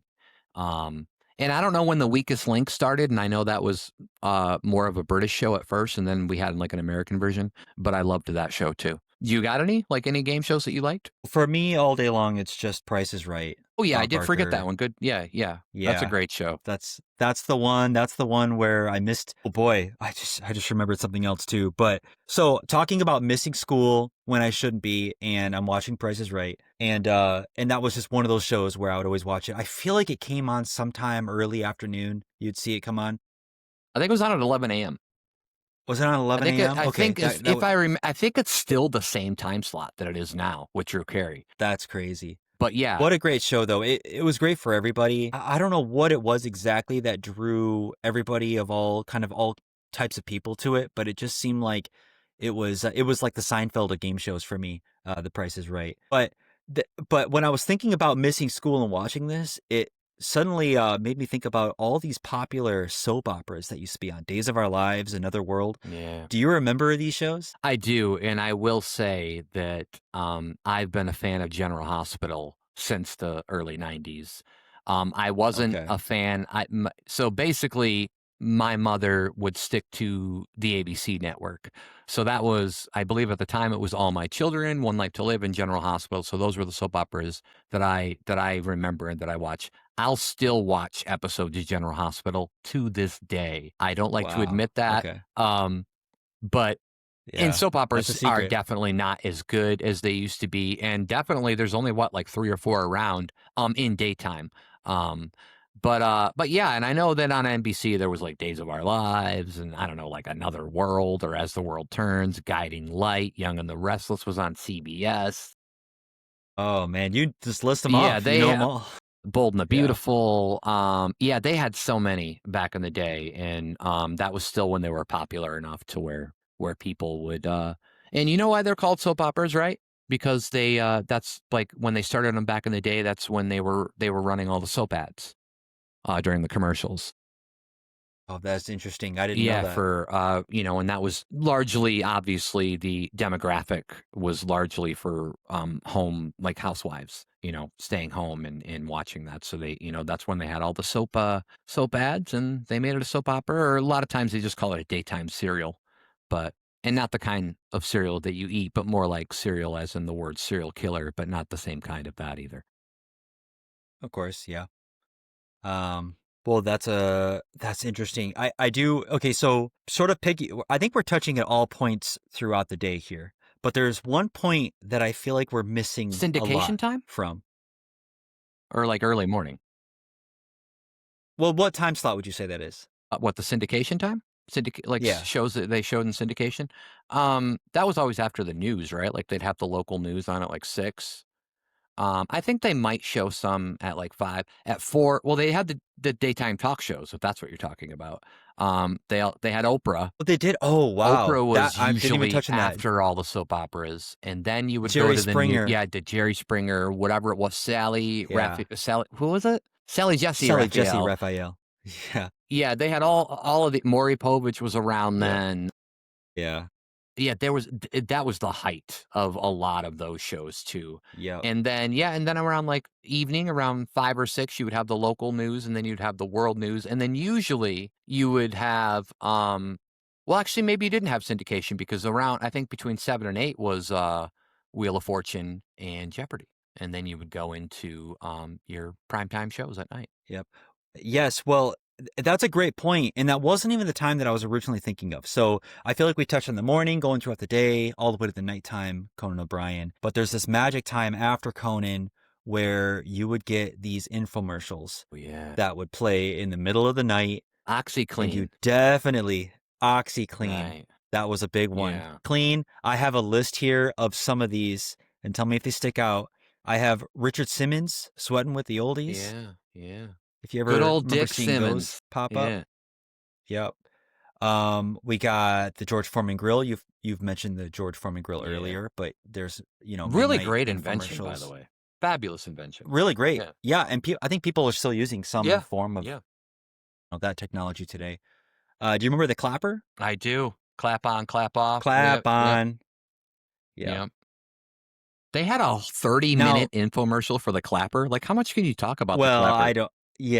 I don't know if I don't remember seeing a 30. I also remember the How much can we clap, talk about? but that's a different story. You just You just clap, it turns off, it Right. turns on. You want to buy one, fine. If you Yeah, don't, and if you get the you know. clap, call your doctor. Yeah, because that's not what they're Yeah, I trying to think that's sell. chlamydia, but I don't remember. This one says Ron Popeil products. Does that ring any bells? I don't think so. I mean, If we dig into the product itself, though, I'm seeing one where it says "Set it and forget it." Showtime rotisserie and barbecue. So I do oh, remember the line "Set it and I forget it." That's like a do. cultural Yeah. line. I use that for everything, probably still now. Yeah, Set it that's and like forget the it. motto of my life. Set it and forget it. That's what I do. And there's one here that I saved for last because it's one that really sticks out in my mind, and it's Cleopatra. Do you remember Cleopatra? What was the Cleo Oh, Cleopatra you was mean like Miss Cleo? Miss Cleo. Yeah, she was her name not I Cleopatra. don't Was know it if it just was Miss fully, Cleo? but I remember her as Miss Cleo, but she was the psychic. You're talking about the psychic, right? Yeah. Yes, Miss Cleo the Yeah. psychic. Um, and yeah, I was remembering it as Cleopatra, but I think you're right now that Miss Cleo is the better way to refer to her. So Miss Cleo was this lady, and I would see her. I don't know, 3 in the morning. You'd see her come on, and there was a phone number that would flash on the screen, and she would say, "Come here, darling." You can do the accent if you Yeah, feel well, like it. I'm not going to it attempt was it. like a New Orleans, like kind of like a Louisiana, I think. I think she was from around there or something, but yeah. Yeah. And she'd tell you your future. So you'd call on this number. It was probably a 1-900 number, and it would cost you $10 per minute. And you'd call in, and she would. I never got the opportunity to actually call the number, but I certainly watched this infomercial way too many times. So that Yeah. one And now that I'm sticks out. thinking about it, I think she was probably actually Jamaican. I think she just may have came like she was like living down in like the New Orleans area or something, or that was kind of like where it was. But yeah. Yeah, I did call her one time and she predicted everything that was going to happen in my life and it was 100% spot on. And that's why I'm such a big loser now. Yeah. Thanks. Thanks, Miss Cleo. No, Oh I'm just shoot, kidding. But yeah, no, I would never call that's her. how it I think goes. she might have actually gotten sued or something. I don't remember, but I don't know. It's just kind of interesting. But but yeah, just a lot of great stuff from the 90s. I mean, if I like I said before, it's one of my favorite decades. It's a great decade. It's probably my I shouldn't say one of my favorite. It is. I'm gonna pick. It is the my most favorite decade. Um, and you Now, do you think, real quick, sorry to no, cut you're you good. off, do you think that this is consistent amongst do you think that every generation just has that favorite decade from this certain like magical age period, or do you think that the 90s do stick out above and beyond just taking place in that special period of For, our like, the lives? people of, like, our age bracket, you mean? Yeah, Do I think that millennials, like older if millennial, I would go elder. find, like, 10 of my high school buddies that I graduated with, would they think would they think the 90s was the greatest decade? I can't say for sure, but I do feel like that it would definitely be the majority. I think, Yeah, just because of that's like there's just something very influential about that time of your lives when you're a certain age, when you're it's like I said, it's a little bit like after, maybe even a little bit during puberty and then like after and then getting to be like graduating and then being like maybe in your 20s or something like that. Um and obviously when the decade started, I was 7. So what, you were probably 5 when the decade started. So yeah, yep. so I mean, yeah, I would say that most people would probably agree, but I mean, I don't know for sure. We'd have to take a poll and see how many people like the 90s or how many people remember the 90s. But yeah, I mean, Yeah, it's versus what age themselves right, they are right. too. That would be It interesting. would Yeah, be how old are interesting you? to talk Yeah. to just people because I feel like we know people in the younger generation, obviously, and that would be my cousins and they would be like your nieces and nephews. It'd be interesting to just kind of know like if their favorite decades, like I guess a lot of them probably mainly grew up in the 2010s, I guess would be safe to say. So it would be interesting to know if like that's their favorite decade. But it would be so bizarre, right? Because I'd be like, "Oh god, the 2010s. Those were awful." But that's if that's what they know. I mean, they didn't grow up in the 90s, so they don't know. So, but yeah. But yeah, it's a great decade. I love it. I think it was awesome to do an episode. I liked everything that we talked about. But yeah, my favorite part was talking about the films and the TV and the games and the music. Do you have any final thoughts? The 90s were great. And I think that I think right now can be great for the people that are growing up right now. And that's what there's a part of me that hopes that sort of that's just every decade is to that person who's growing up in that decade. And that hopefully the 90s wasn't truly just so magical that we'll never have it again. But yeah, it was really special for me. And I loved talking about the movies and the TV and, of course, the video games because I'm a huge gamer at heart. Yeah. I think this was another great episode in the bag. Hopefully, people go out there and listen or watch our, videos. They're going to be on YouTube. Obviously, we're going to be posting weekly the full pods on Spotify. So get out there and take a look or a listen at the socially awkward crew of me and one named Brandon. And I just want to thank everybody for listening and watching, and everybody have a great day and learn to love yourself and know that you're loved and you're liked, and don't fuck with blind people either. We don't like that kind of shit. So for the socially awkward podcast episode 3, I am hey Matt Albert, and you are I'm Brandon. all right. Everybody have a great day. Bye.